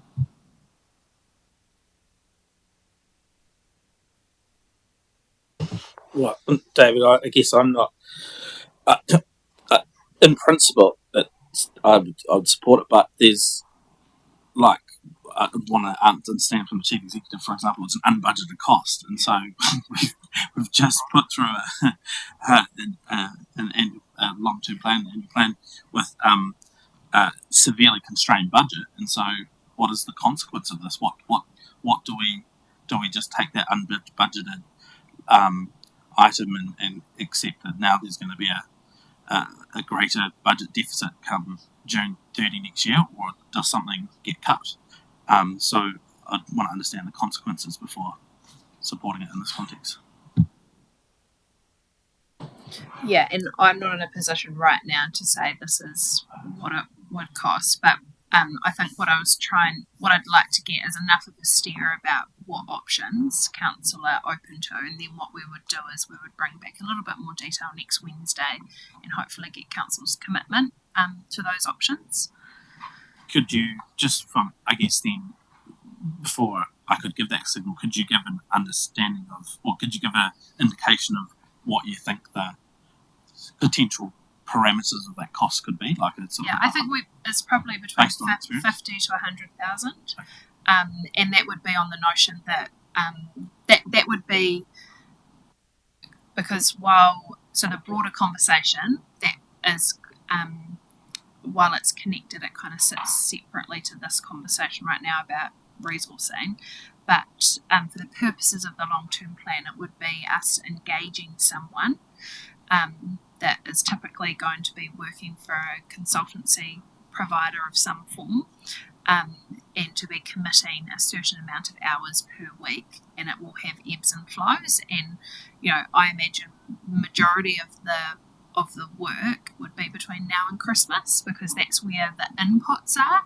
And then once we get to Christmas, we're dealing with a an audited consultation document where the work kind of then sits on our elected members to do the engagement process with the community. And of course that requires some more work around how we effectively engage with iwi and hapu through that process. But the inputs are between now and Christmas. So one of the other reasons I liked 3 was because it would give us some surety around the financial requirement, whereas some of the other ones, we won't know what that looks like until we've got it, probably. And I don't think that's a good way to look at it. So it certainly gives us some security over, some surety over what those costs look like. I guess from reading through and how it's been put, 1, 2 and 3 sort of flowing together is kind of give me's off the back of the conversation last week. And the piece about 4 and 5, I think, comes down to iwi willingness to participate in the discussion, and obviously resourcing constraints are an important part of that. But when we talk about partnerships and relationships, it's a two-way thing, right? So I can't speak to you unless you're going to speak with me.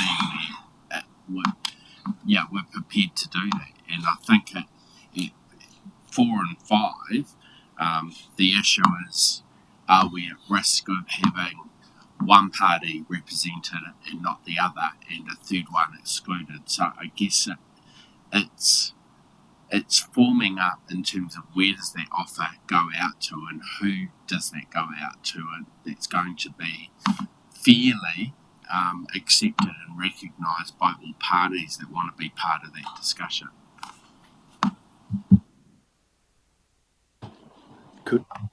Look, without wanting to stifle that discussion, it's a really important one. Could I just come back to number 1 first of all? And I'm referring to page 1B, which is about elevating the community outcome partnership with tangata whenua. And we did talk earlier in this workshop about how we deliberately put that as the outcome, as the number 1 outcome on the plan on the page. And I want to speak in support of B for the reasons given in those 2 paragraphs which sit under it. I think that would really make a very strong statement about why we did, on the plan on the page, put partnership as our number 1. This can only reinforce the reasoning for that, in my view. I think to that point it's similar to the way we've formed our task force as well. Actually, whether it goes under or over visually, to me, is just a piece of paper, because that thread of work flows through all the other 4 aspects of the plan anyway. So it's more a divided by, because tangata whenua moves into all of the other aspects of those outcomes that we wanted anyway. Yeah, so probably just to emphasise that, if you go back to the so this paper in front of you takes it probably a step further than the step that you endorsed an hour earlier, because it's saying that actually you would put partnership with tangata whenua above economy, environment, infrastructure and communities.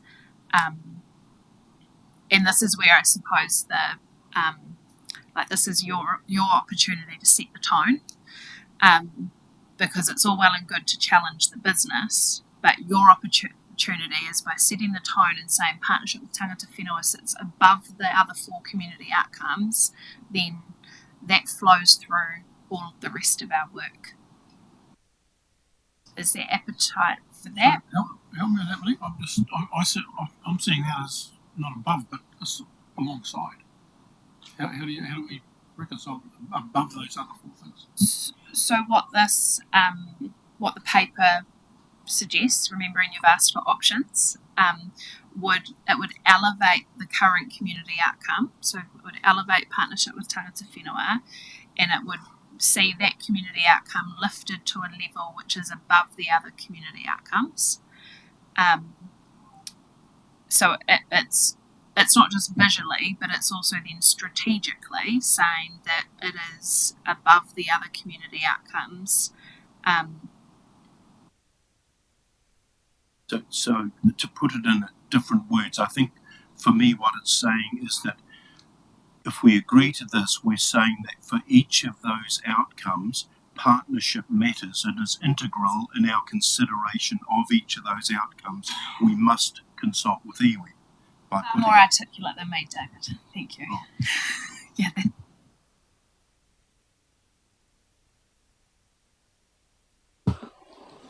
I would say that's the 21st century norm.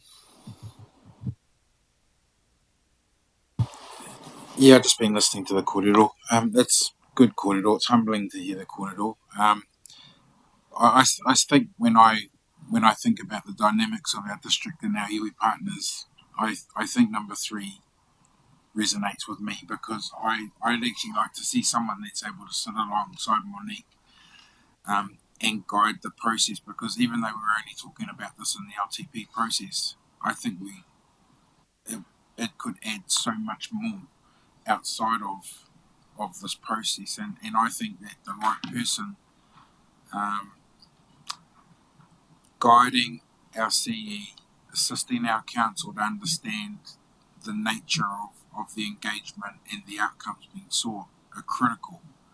And I even like what John said about, the potential of it even, maybe that person isn't from here. I'm not entirely sure what that would look like, but it all leads into whoever this person could be. I'm sure they're going to go through a fine-tooth comb, about the things we're already doing, and hopefully help us to correct what we're doing or where we need to amend ourselves. So I do see value in it. I would definitely support this as a way forward. I'm a little bit like Ross too, in terms of I don't think I'd ever want to elevate Māori people over anyone or over any of these matters. I think everything is about how it complements and supports each other. And Māori are very much of that opinion anyway, unless we're on a war field. But I'm just being honest. But the reality of our people is it's always been manaki teta iti teta, and it doesn't matter which iwi hapu marae whānau you come from. In times of need, I've always known that you humble yourself and you support a whānau in need, and so I think that this is tracking the right way for me. So I like what I'm hearing.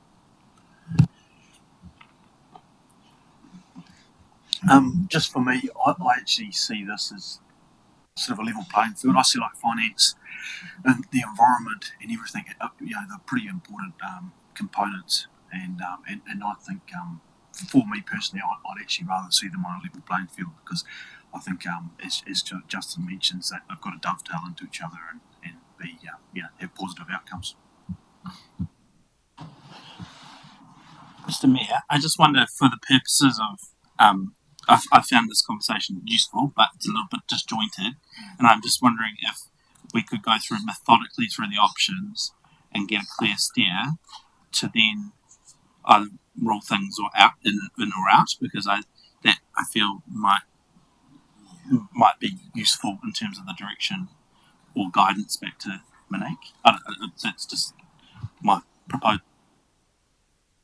Yeah, that would be useful. Just recognising that there might be combinations of bits and pieces of stuff as well. It might not be just one number that you choose. It could be actually a bit of both from different areas as well. But look, we can quickly go, well, not quickly, but we can spend the time going through each option for sure. And maybe what it would mean and the consequences of if we did go that way. I think it would just be useful just to get a brief signal, not necessarily a speech or a debate about each thing, but we could quickly dispense of some stuff if there's broad consensus, and then maybe come back, put some things in the parking lot if there's not clear. That's just. Well, there's been a signal already that option 3, well, number 3 has been, sort of favoured by a few. I don't know whether are there other views in terms of whether that should be explored further, or as you've suggested, or if there are other options that we need to explore. So I'll explain briefly. It might help explain why, for me, 4 and 5, I don't think are good for where we're trying to get to. And that's for those two reasons I talked about before. One, because we hear all the time from the team around the table and even help themselves that they're constrained by resource. Secondly, and this I'm really paraphrasing this, and secondly, the way I see it there, what is the cost of that? There's no any budget of cost to 4 or 5, not knowing what that resource is going to be look like. Not you just don't. We don't have that. So there's no surety of that cost. And we've probably heard around the table as well that that's not going to get us to where we're trying to go, given this discussions last week. Which again takes me back to number 3. The other one, 2, I think it was, or the cultural outcomes, no. And that's right. So that just paraphrased why I think 4 and 5 aren't going to be helpful to us. But somebody else might have a totally different idea, and happy to hear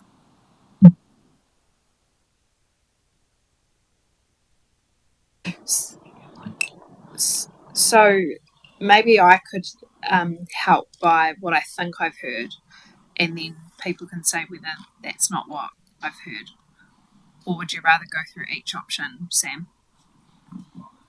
It was just from a tightness perspective. I thought that was going to be a better option. But yeah, I mean, commitment elevates from 1 all the way through. So I think in terms of a process, it's worthwhile starting at 1, getting a range of views, and moving on to the next one as we build. Okay, Otherwise, we're at risk of hitting 4 or 5 and getting distracted in the conversation and not having landed 1, 2, and 3. So 1B is around the elevation of the community outcome, and we've heard from Jonathan has endorsed that, and we've heard from a few people that have said no. I want to be clear on this one. I mean, I am very much in support of it. I accept that there have been challenges, and that's fine. But I just want to make sure people who haven't spoken yet, whether they want to take the opportunity to voice either their support or their objection to it with the reasons. Yeah. Friends, Romans, countrymen, lend me your ears. No, actually, all humour aside, I just go no because it's flies in, potentially the idea of it flies in the face of equality for everybody in the community, elevating one group above another in any way, shape or form. To me, approaches a threat to that. So no, I won't support it for that reason. David and Vinny, I just want to understand why have we jumped straight to 1B and we haven't talked about 1A? Because that's, I mean, like what I want to understand is because arguably we've got a process already in play in terms of our plan on page, in terms of a multi-engagement framework. There's a piece of work that's already been signalled. We've signalled some priority around it, but not the greatest priority around it in terms of our plan on the page.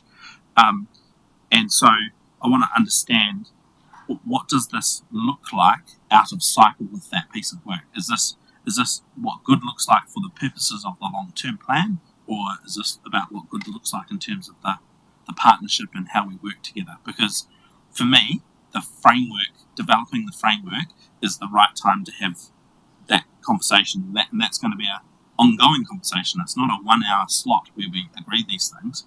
Whereas if it's more focused on an LTP type discussion around this, like what are the objectives of partners out of this long-term plan, then that's I'd be comfortable with that. But if it's something more than that, then I'd have I think so. The intent when developing this, it's the latter, Sam, acknowledging that there is the Māori engagement framework, but what I'm really conscious of is the pace that we have to build in this long-term plan process. And the risk is if we try to make it the bigger conversation, we won't land it in time, or we'll land it at a point in time where council officers then say to you, oh, by the way, the infrastructure strategy is down the fight. Like, it then becomes, it doesn't achieve anything because all the inputs have already been developed. So if council were open to 1A, that would be like a next week conversation with inviting our iwi partners to a next week conversation to say, hey, we're embarking on the LTP. These are the things that are on our mind. Here's some things we're thinking about. How do you want us to reflect cultural aspirations in the long-term plan? But it would need to be it needs to be now. Otherwise, it almost becomes tokenistic because we've got too far down the track. Was there support for that? Right? Okay. Next, B, is on the potential elevation of the community outcome in partnership with tangata whenua. And we have mixed views around the table. Can you explain what that looks like? And explain the cultural outcomes, person's role or current role within this organisation?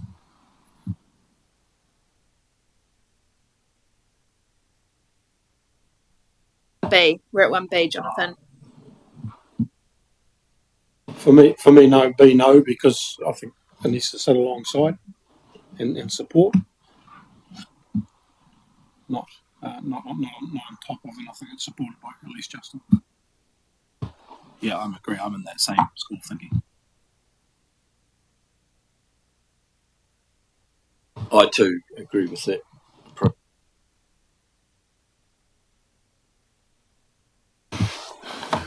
It's a hard one for me because I understand where you're all coming from, that these all should be equal and we should consider them equally in any decision making and process going forward.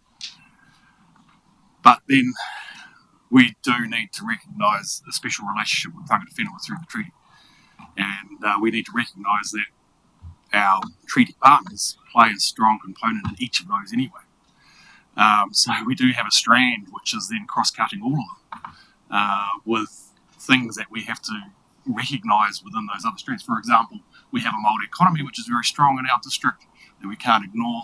We have, Māori environmental issues such as the lake and other issues, Foxton Harbour, that are important environmental aspects in our district, but strong iwi connections as well. Infrastructure. Our town wouldn't even run without the support of some iwi in this area discharging and processing all your waste and taking all the stormwater as well. And then, we can't ignore that Māori are a strong part of our community identity and sense. We have a lot of Māori events in this community that they come out and support. That needs to be recognised. So it's kind of hard to say that yes, they should be equal, but then they cross-cut all these themes in such a big way as well. So I'm sitting on the fence on what to do with it. Yeah, they're all interconnected. But by elevating the partnership with tangata whenua outcome, council would be, I suppose, sending a signal and a nod to partnership being a priority. That's the guidance we're seeking from you. It's a definite no from me.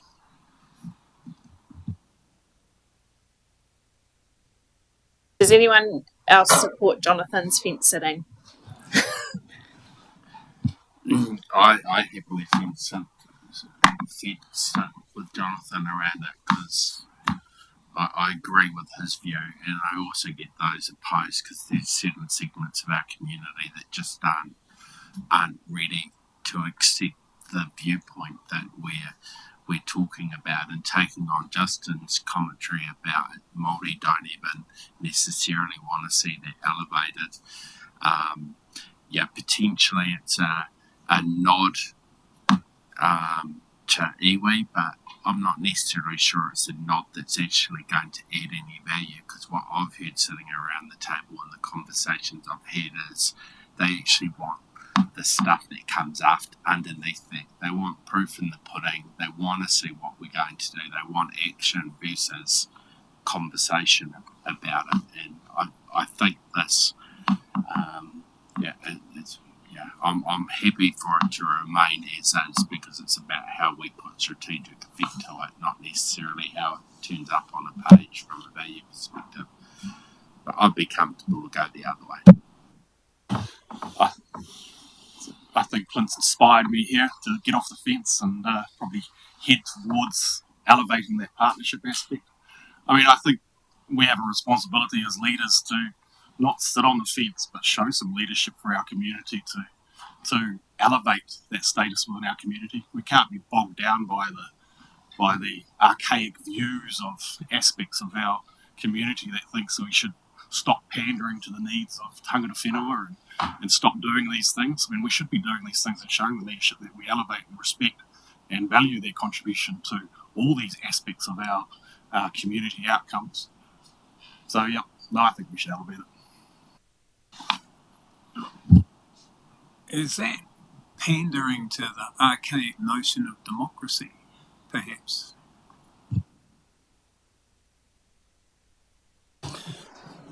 I'm not really a fence sitter, and even when I made my previous comments, I wasn't really disagreeing with 1B. I was just trying to say humbly, the Māori worldview is we're all equals, and we're equal with our environment, and we're equal with those things around us.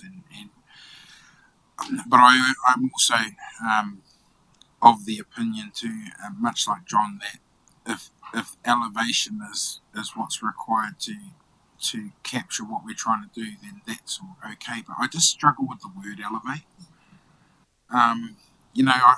Why can't it be celebrate? I do. I struggle with the word elevate. I definitely, I 100% agree actually with Councillor Proctor and everything he just said. And even Deputy Allen has, also is encouraged by that view, and I do too. It's just the wording of elevate, and I think what Clint said is really good. Parts of our community aren't ready, and they will struggle with this. And it's about how we communicate it, and it's how we share with our community the importance of what we're trying to do here as a council. We really are looking to lead the way in the way we engage our Māori community, and I think that should be celebrated. I mean, you should be celebrated. You were the only council that voted unanimously in this country to establish Māori wards, even when some of us at that point in time didn't support it or didn't understand it. Actually, it was probably lack of understanding and knowing what we were going to get. Did I think that being a Māori ward councillor meant that I might have had more privileged response around kaupapa Māori? Yeah, I did. Am I feeling it around the table? Probably not. And I don't know how Councillor Urutapa feels about it, but, we were given a portfolio. We don't have a ward. We have a district. And so when we speak, we try to speak for all our constituents. I don't sit here as Ngāti Raukawa. I don't sit here as Rangitane Muaupoko Ngāti Apo or any other. I sit here because I was voted by Māori people in my district that had hope that by bringing people in here into the space would create some new thinking, create some new understanding, as I spoke about on the trail, how we bridge the knowledge, how we bridge the understanding. And I think these conversations are really healthy. These are really good conversations. But I'm probably going to I'm probably going to support assistive wording, Monique. I'm struggling with the elevate word, I'm sorry. Yeah, so, and there's not a clear, not that this is voting, you're giving a steer, but there's not a clear steer, there's a division. It is a compromise, or is it an option that we, because you've endorsed today the 5 community outcomes, and you've given us some feedback around some of the language just to better reflect our vision. Is it about how we visually display those 5 to show how they interconnect and how they're not. See how, like, when you look at that, you look at it as if there's 5 separate things and they're 5 separate worlds. What about visually? There was, I'm giving Lisa the look. Lisa's giving me the look that they told a story about partnership across the 5.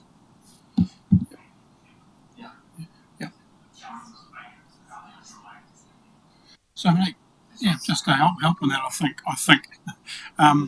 when we last wrote in, I think when we reviewed these, and there was a lot of work with it, a lot of discussions, a lot of debate, not done on a whim, but real intent behind it to get us to a position where we have an area where we can focus on to bridge those gaps that were there. And I really believe that, with given the discussions in the last few weeks, particularly in the last couple of weeks, but certainly the last few weeks, that now we're talking about implementation, how we implement this stuff. I don't think it's helpful at all. And I take your point, Jonathan, I absolutely take your point, but I don't think it's helpful at all to move one across above the other, because I don't think that was ever the intent. But I think with the establishment of the Maori Awards now, and the challenges for Justin and me around that, that there's a whole lot of things coming together now. It's about implementation and how we do that. And I think your thing there about weaving and weaving over those things, the tangata whenua and whenua partnership across all of those outcomes is absolutely right. And I think that's the part that needs to come together, but then it's still that little bit about implementation, particularly around the long-term plan. So happy to have it across, and but it's a level playing field, because take Jonathan's point, but we will represent a huge other part of the community as well that we have to consider. And I think this is a way of getting to where we need to get to in a really appropriate space. Yeah, I just think it's madness that we're talking about, like, how to present this differently. Like, it's not a good use of our time. Like, will the community actually look at this and go, actually, this makes any difference to me in terms of how this is displayed? So I think we should just make a call. Do people want to see a hierarchy of these or not? That should be the call. And whether we make that I think it has to be at a council meeting, because obviously you acknowledge there's division around the table. Like, what are we here for? Like, are we here to make sure this looks nice, or are we actually here to see the tangible outcomes of this? And so that's, for me, that's where our energy should be focused. I sort of see it a bit differently, to be honest, than Sam, because not everybody in the community cares about economy. Not everybody in the community cares about the environment. Not everybody cares about infrastructure. Not everybody cares about tangata whenua, and not everybody actually cares about their community. The kōrero here, the true knuckle of the kōrero, the heart of it is iwi are expected to be in all of that. No one else in our community have an expectation or an obligation to be across all of that stuff. And so it's easy for someone to sit at home and go, oh, today they're going to talk about infrastructure shit. I don't want to know. Turn the TV on. It's got no interest for me. And so if you wanted to picture it for people, for our community, community, even if they're listening to this now, are probably going, why are they wasting all this time talking about this Māori stuff? I think we need to show our community just how much our Māori community give. If they understood the magnitude that people give, whether it's in town, whether it's in events, whether it's supporting disasters, COVID, when that came, if people truly understood how much the Māori community give to be, and not even be recognised in their community half the time, that's a story in itself, and we've probably undersold, how important the Māori component of our community are. And that's probably, for me, I'm not going to say any more than that. That's all I need to say today. I'm just amazed, Councillor Jennings. You seem to have lost your love for planning and strategy and documentation. I think these are very strong signals to put out to communities, and these are the things that we value when we make decisions about the activities occur within our district. For the first time in 30 years, we made a decision based purely on environmental outcomes by closing the landfill. prior to that, just about every decision had been based on whether it was economically viable or not to carry out an activity. We're making decisions about three waters and infrastructure to build stronger communities, rather than making sure our bottom line is protected in the best possible place going forward. But again, all the decisions we make balance out aspects of all these outcomes. And we need to show people in a document, on a page, in a planning document, that this is what guides our decision making and guides our vision for the future as well. But look, I totally get it. Totally get what you're saying. And the vision and outcomes is important. But we decided half an hour ago that these were fit for purpose. And now we're talking about trying to present it in a different way with showing all these things that flow through. Because I would argue that's a fundamental rewrite. Because I would say, well, the thing that flows through all of this stuff is people. For me, what you're suggesting is like a fundamental revisiting of all of this, because it will have to be, in my view, it then fundamentally looks different in terms of how we present things, how we say what we're going to do, what we're aiming for. But I understood that, half an hour ago we decided that these are fit for purpose. So that's where my confusion and an element of frustration comes from, is that let's just move on. If we're comfortable with the words under the bullets, isn't that what matters? So I think we've had a good go at this. I've not received clear direction today to progress with 1B, but would note that obviously as part of our long-term plan project, what we are going to be kind of implementing for this project is kind of off the back of guidance, bringing formal reports to council where you note and endorse the next step. So whether that be noting the community and endorsing community outcomes or growth assumptions. So we will, off the back of this, we'll obviously take the feedback from earlier, and it will ultimately come in a council report, and council will need to formally determine direction or otherwise, but I've not interpreted from this conversation that I should progress 1B. Moving through, so two's not one that requires discussion. It's really just for you to note, and if you've got a perspective, I'm happy to share that after the workshop. 3, I think I've heard general support for it, albeit you just want some more certainty around dollars. Yes, from me, and it feels like it's just, all I'm just saying is it feels like it's a, this will sound bad, but it's like a temporary measure until you as Chief Executive work out what, if any, changes you might want to make to organisational design or structure if you want to incorporate this type of thing in-house.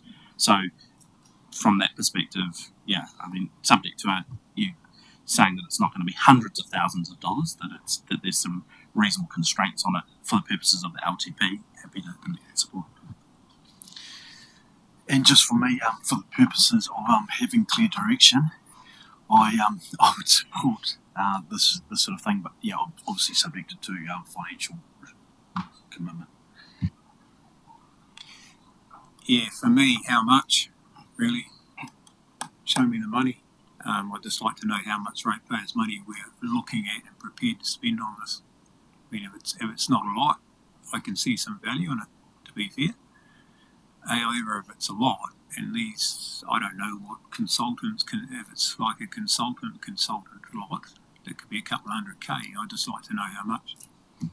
Yeah, so I've given indicative, I think, 50 to 100K, but on the basis that there is an appetite, we'll be able to go away and have some conversations and scope that up in a bit more detail and report back to council next Wednesday, noting that it is unbudgeted. So it will be an unbudgeted project expense, which will, to your point earlier, Sam, contribute to our deficit. Yeah, I suppose it would be good to understand money. When I hear people talk about how much it costs for a consultant, how much does this council spend on consultants for other things? I've only got to look at a landfill and look at a $900,000 blowout for a consultancy. Yeah, I think it's a little bit unfair because the work is actually really important for this organisation. So yeah, I'm happy with what you've signalled. Okay, we move on to number 4.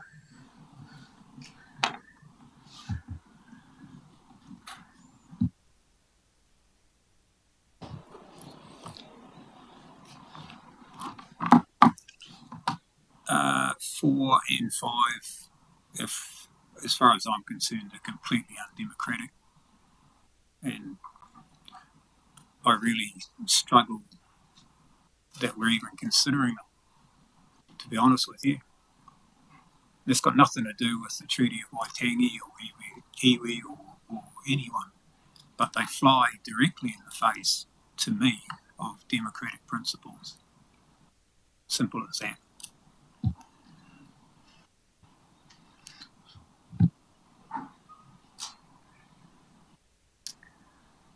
Um, 4, 5, and 6. My preference would be,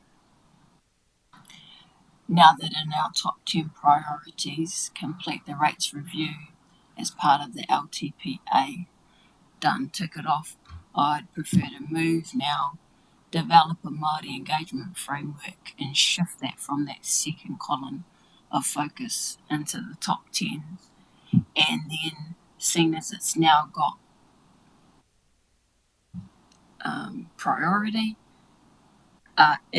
we can work through that and cover off essentially a way of moving forward and engaging,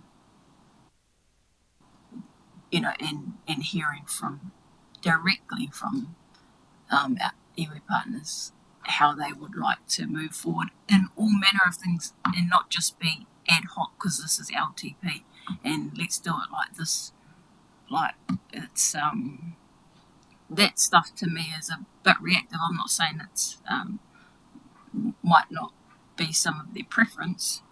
I just think if we want to do it well and encompass all things, shift that focus area up into the top 10 priority and work through it that way.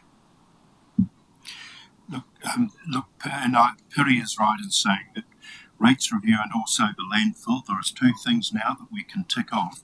But the question of whether or not today we should elevate one specific thing from the other areas of focus, or whether that needs to be a conversation in its own right.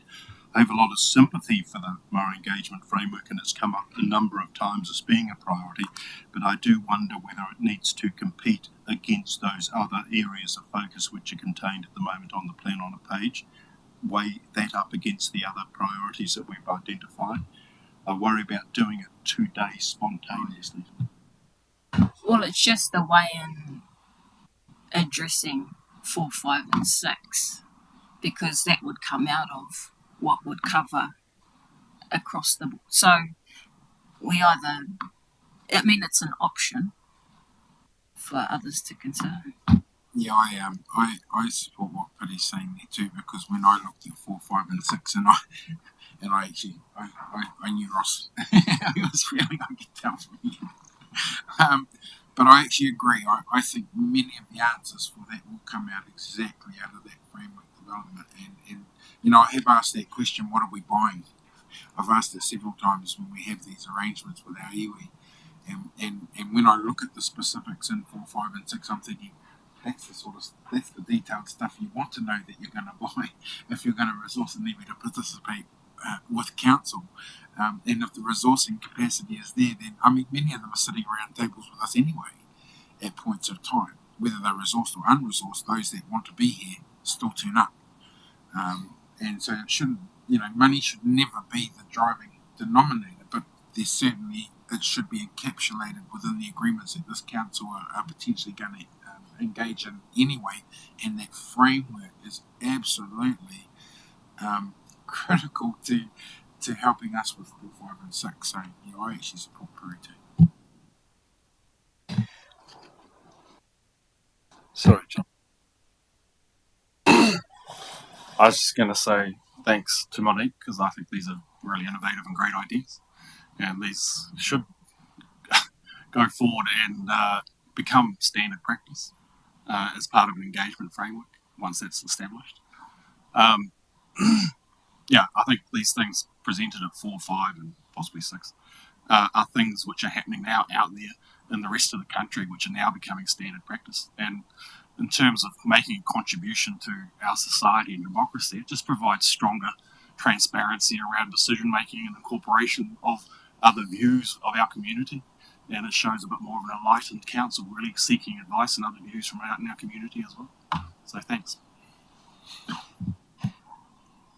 And I would agree with that sentiment, Jonathan. I think there's an opportunity here to develop a lot of what is included in 4, 5 or 6. I don't think today's the day that we decide that we elevate our plan on a page or change it or anything like that. I think that's a discussion to be had shortly, but I do think if we do explore further option 3, then I think from that will actually come a greater sense of what the possibilities could be, and because I think then we'll better understand what good looks like if we go through this LTP process and enhance that expertise. Then I think we'll be in a far better space to understand what 4, 5, and 6 could actually look like. So could I? Am I hearing from the table that 4, 5, 6 not now, and the energy that we might have put into 4, 5, 6, not to debate the plan on a page now, but that we kind of divert that energy into the Māori engagement framework piece, because that's the place that might in time create the opportunities for 4, 5, 6, not, to your point, Pity, not just across things like LTP, but actually council stuff more broadly. Okay. 7, which basically is it just says like do better at engagement. That it says it in a far more articulate way than that. But my sense is I'd be surprised if you said no to that based on the tone that you gave last week. Is that fair? Number 7? The only caveat to that, Monique, is just the budget, because you've obviously included in the long-term plan your operational budgets and staff and resourcing on the basis of a traditional LTP approach. And so if this was going to involve a whole lot of extra cost, then you might look to rescope 7. So I think it's on a continuum. Yeah. And 7 might not be perfect, like it might not be all of that, but it's that idea of starting somewhere, right? Yeah. Okay. Any other comments, feedback? I think just important to separate what we're talking about today, and that's the LTP, how we're going to approach, because that was the challenge from last week, or the week before, is how we're going to consult through the LTP, which is what 3 one address and 1A. The rest of it is the strategy. I think that's where we're landing, isn't it? Yep. Yeah, and we might pick that up in a conversation later on. Yeah. Okay. Okay, we're running an hour over time, which is great because it means we're doing the important conversations and important work. I'm going to hand over to Dan and the team, who are going to talk about water meters. Before you do that, Monique, can I just stress to everybody the LTP process, how critical it is that people be here and be present and engaged in this process. As we've had this conversation today about a whole raft of different things, your pre-reading doesn't actually give you the context or the wider scope of actually what happens. The conversations and the being present are just as vital as doing the pre-reading. So I want to signal that there will be a necessarily sort of level of engagement lifting, if you like, in terms of eyes through this process. This will be a completely different process from the long-term plan amendment where we focused on the landfill and rates and things like that. This is the overall thing. We're talking about levels of service, SSPs, all those sorts of things. So it's really important that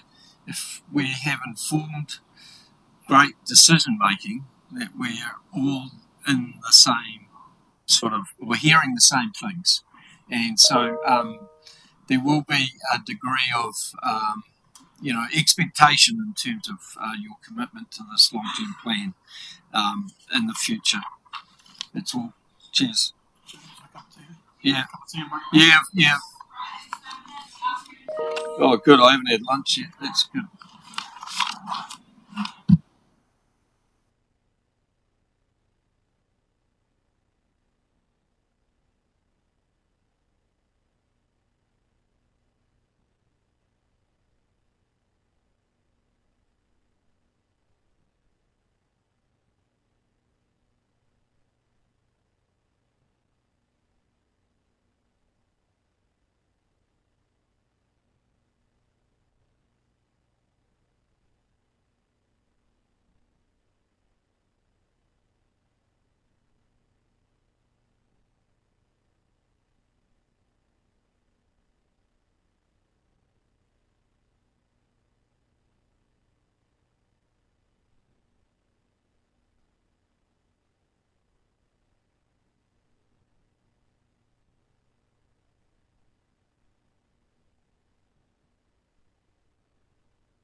Right, good afternoon, everyone. We've got a couple of presentations before Wakakate join us at 4 p.m. this afternoon for a briefing around the O2 Island program of work. So we're looking to cover off an update around the Levin Water Treatment Plant master plan upgrade, and there'll be a subsequent piece of work that will come to council around a risk framework, and we'll also cover off an introductory session around the water meters recommended option, which will form part of a council paper that will come to the 12th of October council meeting. So just jumping into the update on the master plan, it's very much an example of some of the earlier conversation around the LTP, how we match the infrastructure investment with the growth and how the assumptions around growth can affect that. So we're going to provide some context around the growth investment required and so that line of sight through to the investment required to match that demand. So there's a lot of work that we've done over the last 12 months, and I think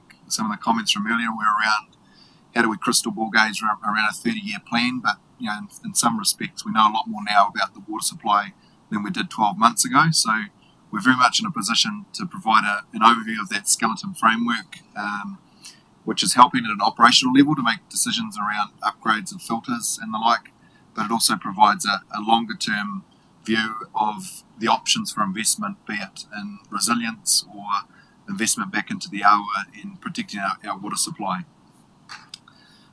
The first logical step obviously is around water metering, so that becomes a familiar theme throughout, so we'll talk to that in the next slide. The metering solutions costings, obviously part of that council paper, direction on, and we've provided that in the pre-reading. We'll be looking for some direction on timing for meters, and that will form part of the council paper that will come in October. And pretty well, pre-reading around the water metering. You understand, that's there's a pretty good understanding around the background there, so we could maybe move through them pretty quickly.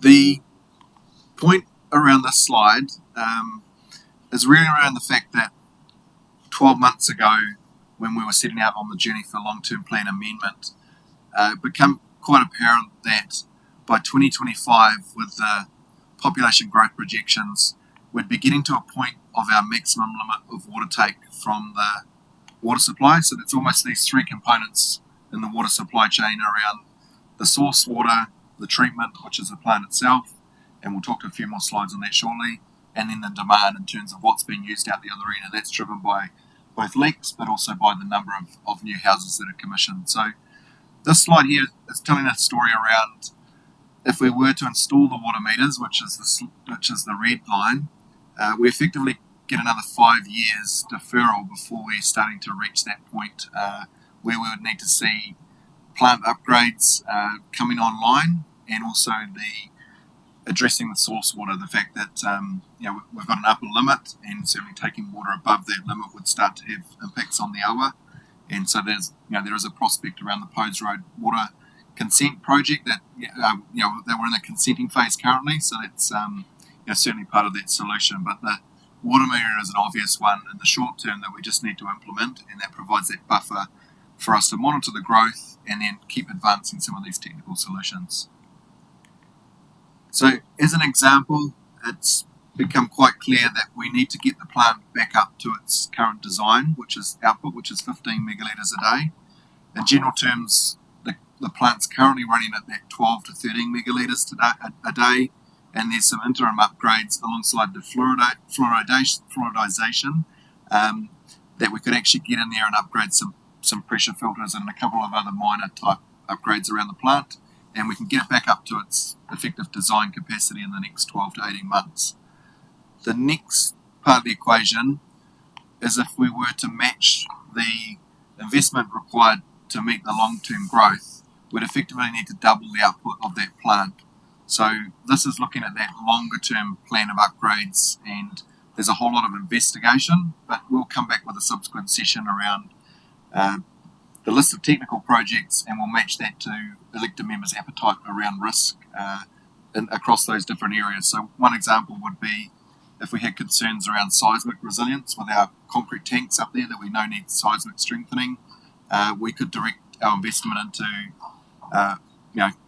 a significant upgrade to strengthen those tanks. The alternate would be to look at more resilience and response. If we did get a large earthquake and the tanks were damaged, it would set up supply stations around the town and how we'd manage it in a more reactive manner. And that may allow us to redirect that investment into more treated water storage. As an example, if we were to double our consumption and we weren't to increase the storage capacity, we're effectively halving that storage capacity. So there's a trade-off there around risks around fire and flooding and the like. So there's a whole piece of work that will come back with a risk matrix and test elected members' appetite around how we direct that investment. So this is really just giving you an introduction to that today. And similarly, longer term, obviously having that Podes Road reservoir online, quite significant plant upgrades.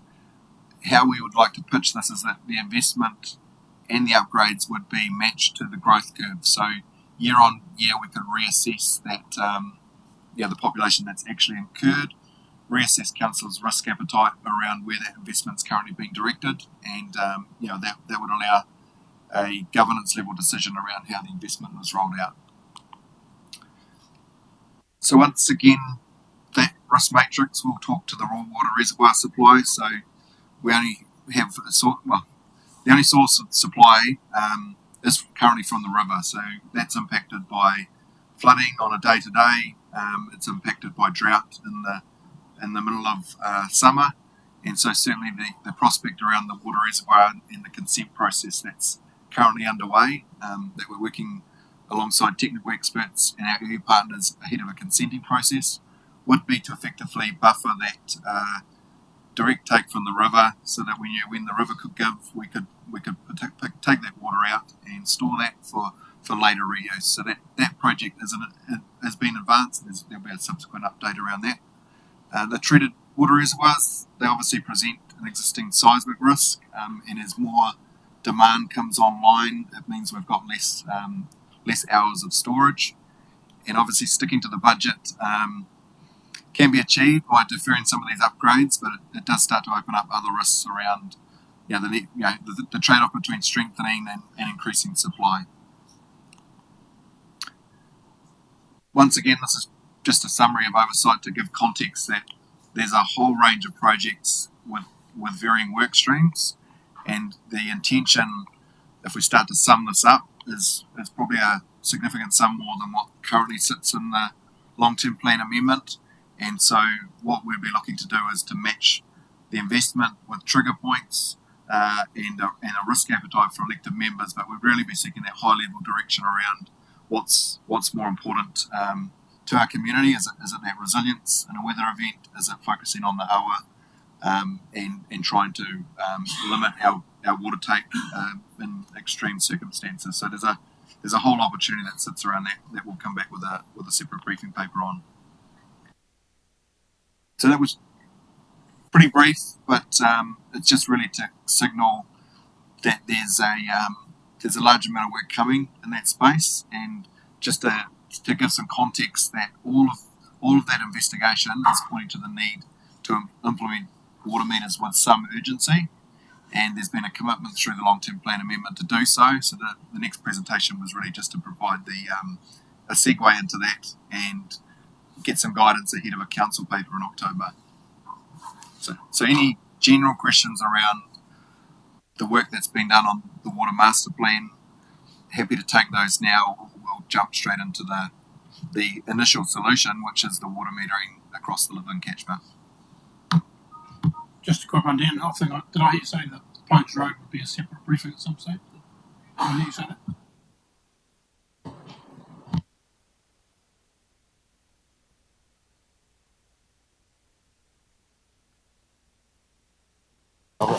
Well, I'll take that as my cue.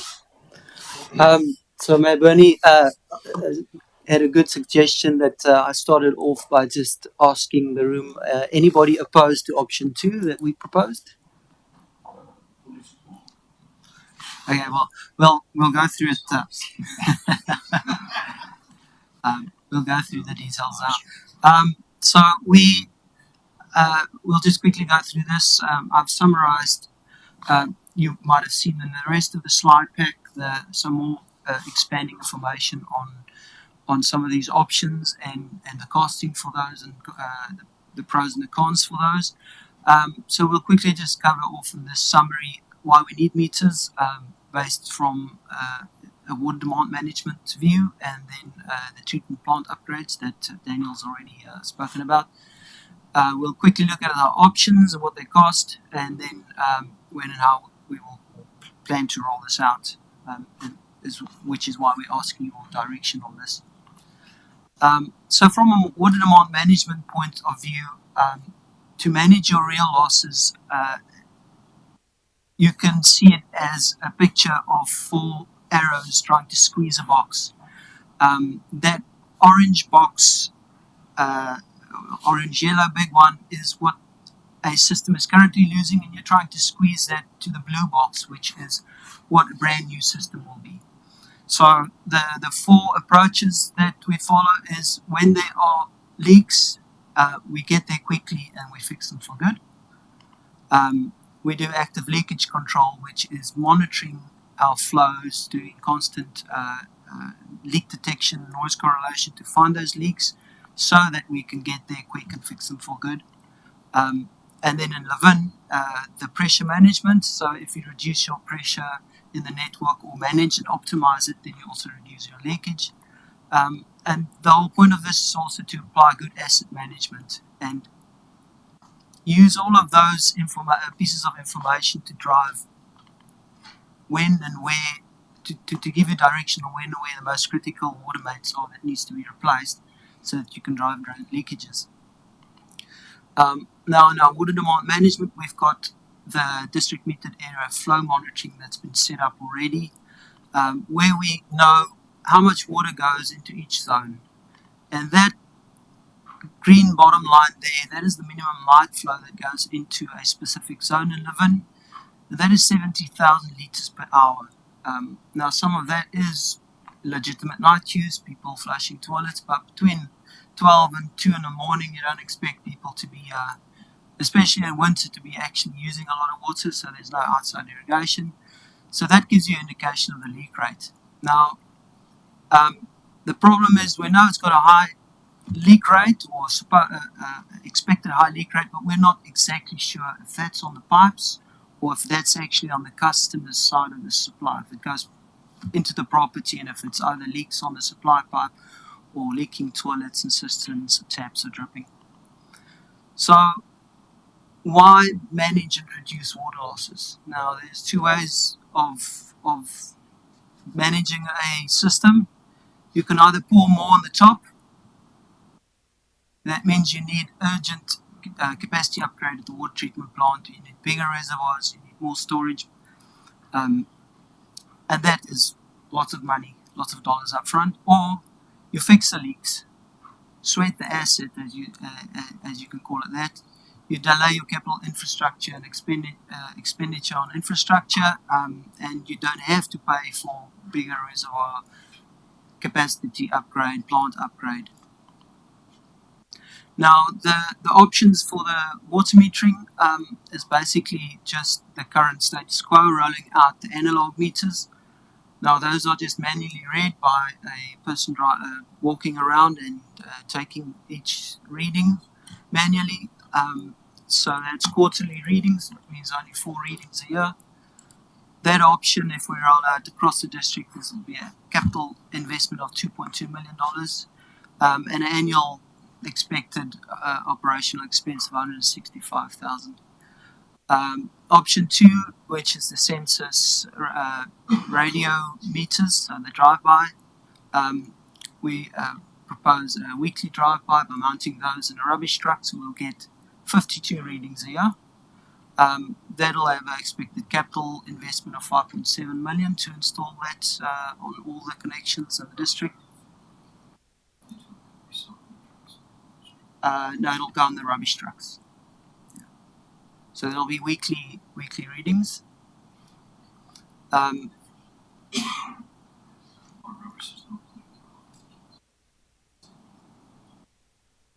Recycling is every fortnight, but we propose to put it in the rubbish collection contractors' trucks, so that'll be weekly. Yes. Okay. Yeah, and we've already had discussions with them about that. But that's just go back. So that'll have a very low operational expense because you don't have people and vehicles driving around. It's just it's a box that sits behind the driver's seat. He doesn't even know about it, so there's no cost apart from the licensing fees for the system. And then there's the Rolls Royce, the smart meters with IoT connectivity. So that's basically a SIM card in each device that sends or can send a reading up to every 15 minutes. But obviously that comes with the price tag of a huge capital investment. Requires quite a significant lot of civil works because it means we'll have to replace all the manifolds that we've got installed because most of the solutions available in the market is only inline meters, so it means ditching all the manifolds we have. And that has quite a high operational expense as well because you have to pay for the connectivity of each one of those 13,500 connections that we currently have. So option 2 is our... Sorry, just a quick question, Albert. In terms of the existing connections that we have, there's going to be no change to how we process those? Or are we going to replace those meters with the new ones? So in the proposed solution for the drive-by meters, we'll be replacing all the meters, all the existing analog meters with the digital radio readable ones. So just on this, there's 13,500 connections in the district, and we've got about 5,300 metered already. So that's about 40%. The preferred option is this census drive-by radio connected meters. That'll consist of either using a radio that's CERT, there's the census interface radio tool, or so that is just mounted, or you can just walk around with it as well. It just picks up all the meters as you drive by. It's got, if you mount that on a ute, with the antenna outside, they drive past at 50 km per hour and it picks up everything within 100 meters range. So that's already is a solution that we can use, but the most cost effective is then mounting a gateway into a rubbish truck that will drive by and pick up any reading or alarm from the meter on a weekly basis.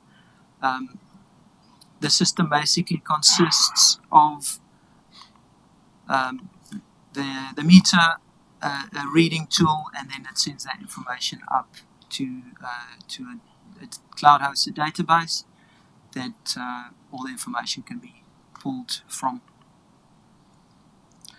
So the current budget is that in this financial year there's only $50,000, and then in 24-25 there's 2.1 odd. And then the subsequent years. So it was planned to be rolled out over 3 years, starting from 24-25.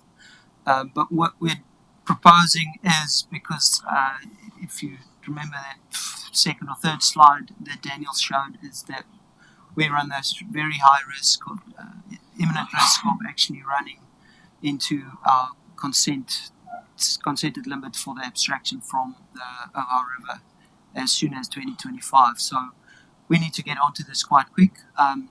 So we're proposing to bring that budget forward and roll out in this financial year already, and then bring some of that forward in 24-25 to complete most of the rest. And then a question mark on if there's anything remaining. When we bring that to the October meeting, we'll have also been through a phase to relook at the overall capital works program. So we'll bring that $2.1 million with a question mark in terms of phasing and rollout alongside reflection on where the wider program sits in borrowings for this financial year. But from a, I suppose, technical recommendation perspective, the message is let's get on with it sooner rather than later, because there's some obvious benefits to reducing that demand on the treatment system and the river.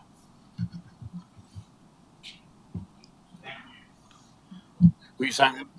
Did I take that as it might be a bit of a trade-off that might come forward, something might go back a bit? Is that what you're referring to? Well, yeah, that's the next briefing on the 13th around the capital project steering group. Will be looking to get some direction on the overall capital program, what sits within the recommendations, and this will be one of those line items, and you'll be able to see that in totality, looking to then formalise that alongside the council paper that comes in October. Just a quick question. So, just when you go back there to option, say 3, which is 9.6 million, is that 250k savings as far as OPEX? No, so the capital expenditures for the installation, the supply and installation of the hardware, and the operational expenses, then the annual rate funded. For that would be 250k. Annually, more than 250k, because that is 13,500 monthly connection fees to the service provider. Yeah, that's right.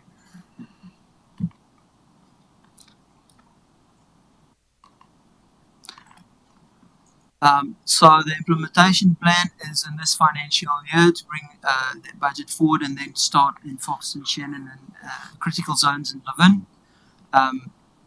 and then roll out those on the existing connections and replace some of the existing meters in those critical zones. Shannon specifically because we've got resource consent application going on at the moment, and Shannon Town is already quite close to its limit on peak abstraction that might breach that consent limits.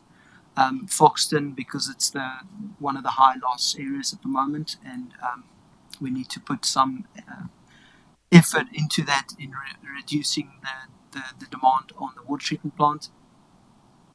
And then Levin, because we've also got some high critical zones, like I've showed you on one of that slides, with 70,000 litres per night night flow, minimum night flow. At first, we'll just use the current water billing regime, so that is using the current allocation, so that any property that gets a meter, you won't get charged for it unless you use more than your allocation, which is 91,000 litres per quarter.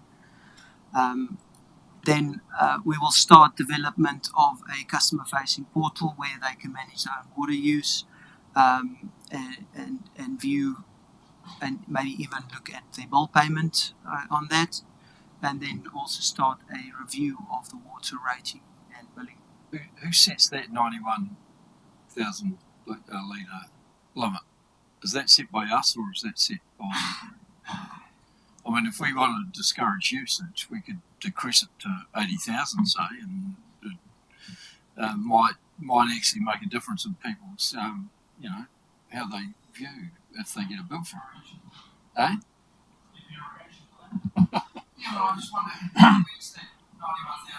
It gets set by council.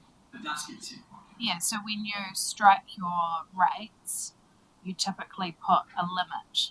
So, for example, where we've currently got water meters, they're metered to a certain point, and then above that.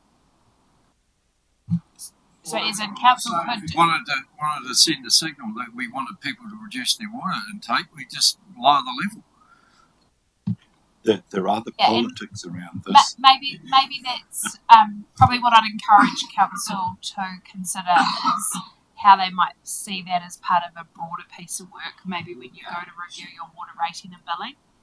Well, I think I related to how Sam raised earlier around your SERPs and your single house thing, but then I'm sitting there going, well, hold on, one person, 90 years old, living in a flat, uses how much water, but the neighbour's got 7 family members in their house, and so, we're going to start going house by house now and setting limits. I get a bit worried. And just to underline the fact that when we went out for consultation under the long-term plan amendment, we were very clear the purpose of water meters was about conservation, not about secretly moving under a hidden agenda to charge. That needs to be conservation. Well, it is, but it's also, Mr. Mayor, with respect, it's also a very separate and important conversation. As Ross says, there will be feedback. So, Albert, so just an answer to Justin's, this water metering addresses that beautifully because I'm water meter, and we know when we had 6 of us living in our place for 18 months or so, the water bill every quarter was quite high. Now there's only 2 of us; it's very small, so we don't use much more than our allocated level. It addresses the issue for a little old lady compared to seven people living next door. But the question, guys, is around if once the water meters are installed, will there be a corresponding reduction as there is currently at Proximity, we pay less than the targeted water rate.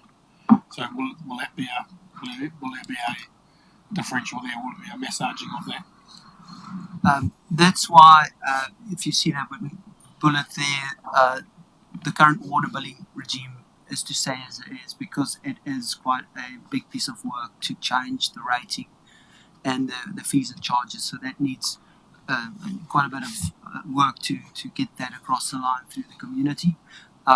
But we currently in the district have 2 regimes. So we've got Foxton Beach, which has already got meters on every connection. That has a lower rate, but you pay for every cubic meter, every 1,000 litres of water you use, based on a tiered rate. So if you use 0 to 50, you pay the lower rate, 50 to 100, 100 and more. So that is to ensure water conservation. But we're not, because it might be a bit of a shock to some of the community. If you've got 10 people in the house, we're not rolling it out now. We're proposing to just use the current regime for the Levin and other districts that you still get allocation, but then we'll be reviewing in the subsequent year or rolling out the changes to water rating and billing. But I think let's just get back to the reason why we need water meters. That's not to do anything with increasing revenue. The main aim is to ensure water conservation, picking up water leaks so that we can drive down the demand on the water treatment plant, so that we can make the plant run longer before we need to spend massive dollars in upgrading it. So just in this little last slide, this is what you call a water balance, and it basically just shows where the water goes. You've got the water that goes in as your system input volume, your water losses and your approved consumption, your authorized consumption. Now, what will happen is once we install water meters, is that currently, because we don't know if it's on private side or on the network, the leaks show up as real losses. But once metering is installed, those leaks will move from real losses to a billed authorized consumption, and then from the private side leak detection and their overall reduced consumption, because now the consumers are aware of how much they're using, so now they can better manage their consumption and work on water saving measures to bring that down, is that will reduce the water losses, which will reduce the system input volume, reduce the non-revenue water, and basically make what we've got go a bit further.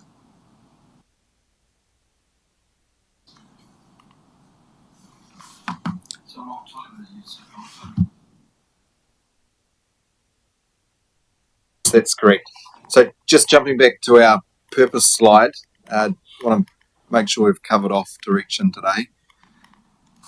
The solution provided for water meters to buffer demand, I think from the questions here, it's been pretty well understood that the water meters was the right call, and the right time to do that is now, to get some implementation. So that paper, when it comes in October, will reflect the recommended program and costs impact on the overall capital works program and borrowings to reflect that.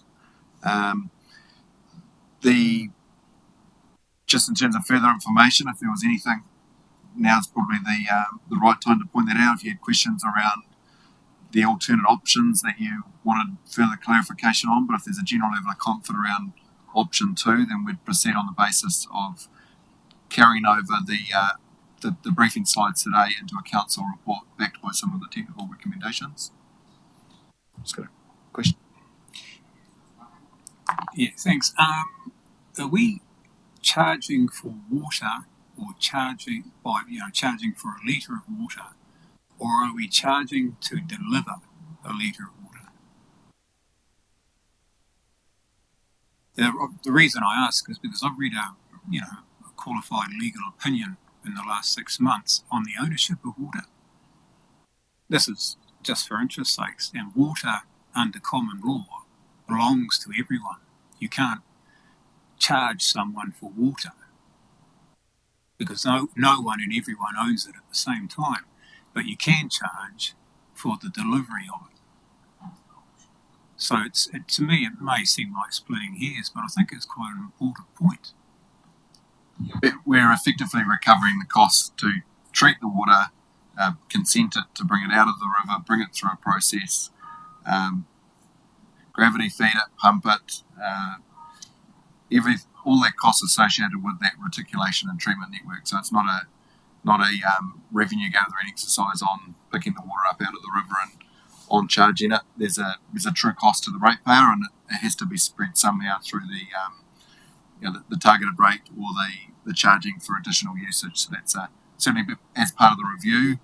When we look at water charging, it could be looked at how that could be reallocated, but certainly there's a cost to treat and transfer the water, and that's what council seeks to recover through the rates and fees associated with that. Yeah, I absolutely understand. Thanks for explaining that.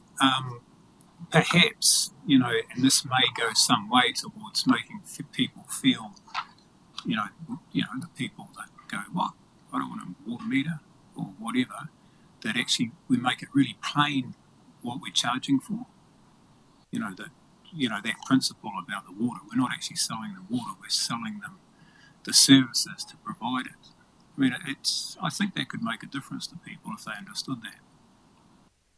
Yeah, and it probably tells a pretty good story around efficiencies when we can go to the corner dairy and pay $4 for a half a litre of water. For a small percentage of that, we can get 1,000 litres to run a bath and the taps. But yeah, we could certainly do some work around our communications in that space around water conservation.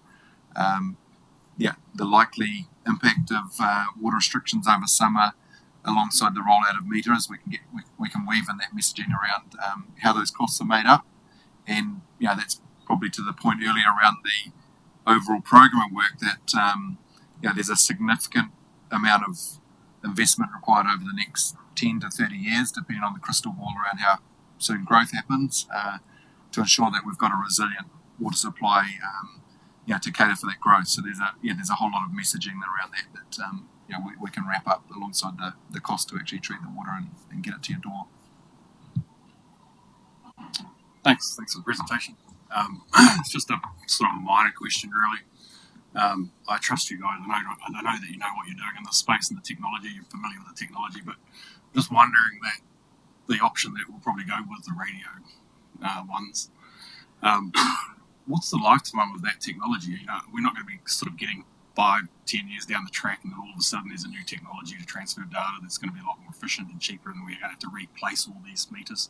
Just as Mayor Bernie said before, we're going to replace all the old analog ones with these new digital ones. We're not going to be back here in 5 years' time with a whole new system to monitor water leaks. That's a very valid question, and that was also one of the considerations why we prefer that option 2, is because it's not a brand new leading edge technology. That's a free to use radio channel that they use, and that technology has actually been around quite a long time. That specific type of meters used by 25 councils in New Zealand already, and multitude across the world.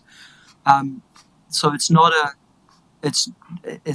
leading edge technology really that we need to iron out the bugs still, or pay the price for being an early adopter. As for the meter itself, it's got a 15-year battery life, so which is the same as the asset life for the analog meter. Because after 15 years, it just gets so old and deteriorated that it won't read the volume accurately anymore. So that is when it's due for replacement. The third option of the full IoT connected one, because it sends data so frequently, it's got a very high battery use, so there's quite a considerable cost to replace those batteries, or could be, and they might not last the full 15 years that the second option will.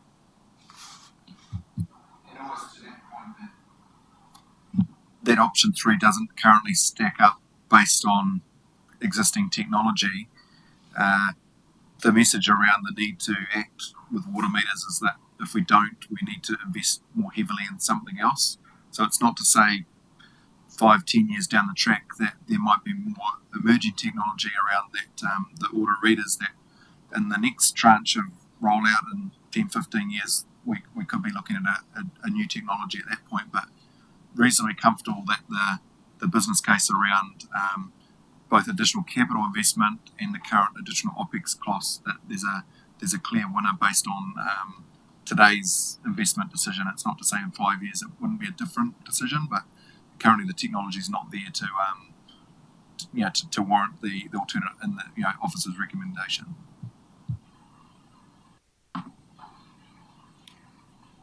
Just a wee concern, and I raise it because I guess I just want some assurance, and I'll provide a brief background as to where I'm coming from.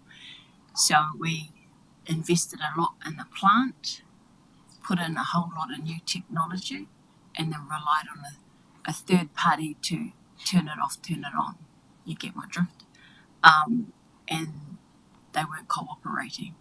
And so I want to understand that with the rubbish trucks that are not ours going around with this device to do the monitoring, that there's a robust agreement in place so that there's full cooperation and they're working properly as we need them, so we don't experience the same situation.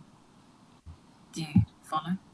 Yeah, follow. And the rubbish trucks has been put up as the current logical solution, but we would need to formalise any agreements, and there are alternate options around that as well. Even actually having one of our contractors, pick that up in their cyclic rounds, be it parks maintenance or road maintenance. There is alternates, but that would be a cost variation to the existing contract. So we've looked at that. The prospect of the rubbish trucks as an ideal solution in that space currently, but obviously needs to be formalised. We've had some initial discussions, and it's looking like an option at this point. Just to expand on that, the rubbish truck collection is a novel idea that just brings down both the capital expenditure and the operational expenditure. That radio device can still be driven around in a ute and still pick it all up. Or alternatively, for a little bit extra capital investment, you can do a fixed reading network. So that just means mounting more of those gateways across the district that will pick up the readings at the push of a button. So it just means it's not our only solution that we mounted in a truck that's by a third party. We can just install a fixed network. If that totally falls flat, we install a fixed network that can do exactly what we need without a problem. Yeah, just for look, I'm not against the rubbish truck doing it. It makes sense that they're going around our streets anyway, and if we had to add a vehicle on, it's emissions effectively. But it's really just to cover off that we're not going to find ourselves in a situation where someone turns it off or on at their will rather than what we expected. Because 20k operational expenses for a year sounds incredibly cheap. That's, not a heck of a lot of money for a whole lot of what I would think, not only the collection of the data, but the billing, all the staff time that's going to be required. It doesn't seem a lot of money, to be honest. I would have thought it would have been a lot more. So that's when we left out all the similar. There will still be the council side, the billing officer requirements. So that's a common cost between all of them. So that wasn't included in that OPEX. That's just the additional costs required to do the actual reading. So there'll obviously still be internal staff cost time to manage and operate the system. But that's the same whether it's either of the options. Yeah, and if we're 40% metered now, there would be some additional prorating of current operational costs. So we could summarise those to provide that full picture of what that water billing activity currently costs and the expected additional cost in there, which would be offset by revenue with the expectation. I just was going to make a couple of comments actually. One, I just thank you for the presentation. I really love the visual stuff. I capture it so much better in my mind and I can relate it to all the many words in front of me. So I appreciate you taking the time to put that together. And the other thing I just thought is, part of the messaging I think our community need to know about this is how it aligns to our values and our principles that we've agreed to. So I think that's a message that could be shared about, how we do align and what we're tracking to, our plan on a page and stuff. And then my last comment, which may be controversial, is it's actually the consideration around those users that provide their own water. And I say that because I'm one. I have my own water tank at home, but I'm on town supply. And so, like how we give rates for emissions for people, for various reasons, I do wonder in time whether we consider something like that too, because that's also helping to conserve what we need to produce within the network. So I just put that as a consideration. Kia ora. Kia ora, Councillor Toihana. Yeah, won't take a position on a rebate around meters in town areas today, but we could wrap that up into a wider conversation. Just really wanted to reinforce, and I know we skipped through those early slides because it was context that there's some further work to come, and we're looking to actually get direction from around the table in terms of the risk appetite for investment. But to some of the earlier conversation, the LTP, we had a 30-year plan. We had a 30-year plan for infrastructure 3 years ago. A number of the features that we're bringing forward in the coming months weren't really headline items in that space at the time. The investment required in the Levin treatment plant, the furthering of the Podes Road, the water metering, the risks around the existing supply, the weather events that have caused us to really rethink. So it's just highlighting the fact that 3 years ago the 30-year plan looked a bit different to what it does today, and that we are looking to try and now that we've got that longer term investment plan, try and pair that to match the growth projections and get a little bit more higher level direction on where the investment in water should head over the coming years from around the elected member table. So we'll facilitate that separate section, but yeah, it is certainly does link to some of the conversation earlier today. That this, as we grow, we'll continue to need to modify and invest in these water assets.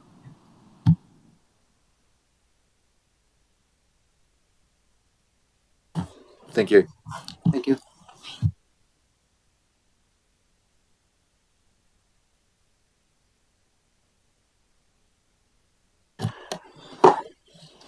Linda and Lonnie out there? Yeah. What do you want We to might do? just do via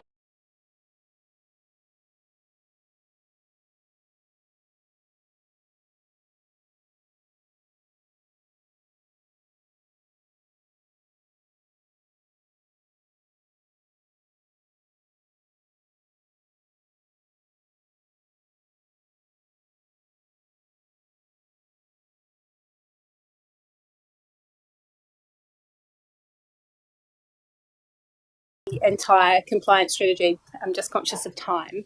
So rather than go through it now, you will have seen it as pre-reading along with the strategy documents. You'll see some of the changes that we've highlighted in green throughout that. What I will do is put together a short maybe video presentation for you guys and send it around, and then ask if you could please provide us with feedback, say by the end of next week, if that's okay, so that we can then move forward, with the idea being once we've got that feedback, made any suggested changes if that's the case, we'll bring the report back to Council in October for the actual adoption of the strategy, if that suits.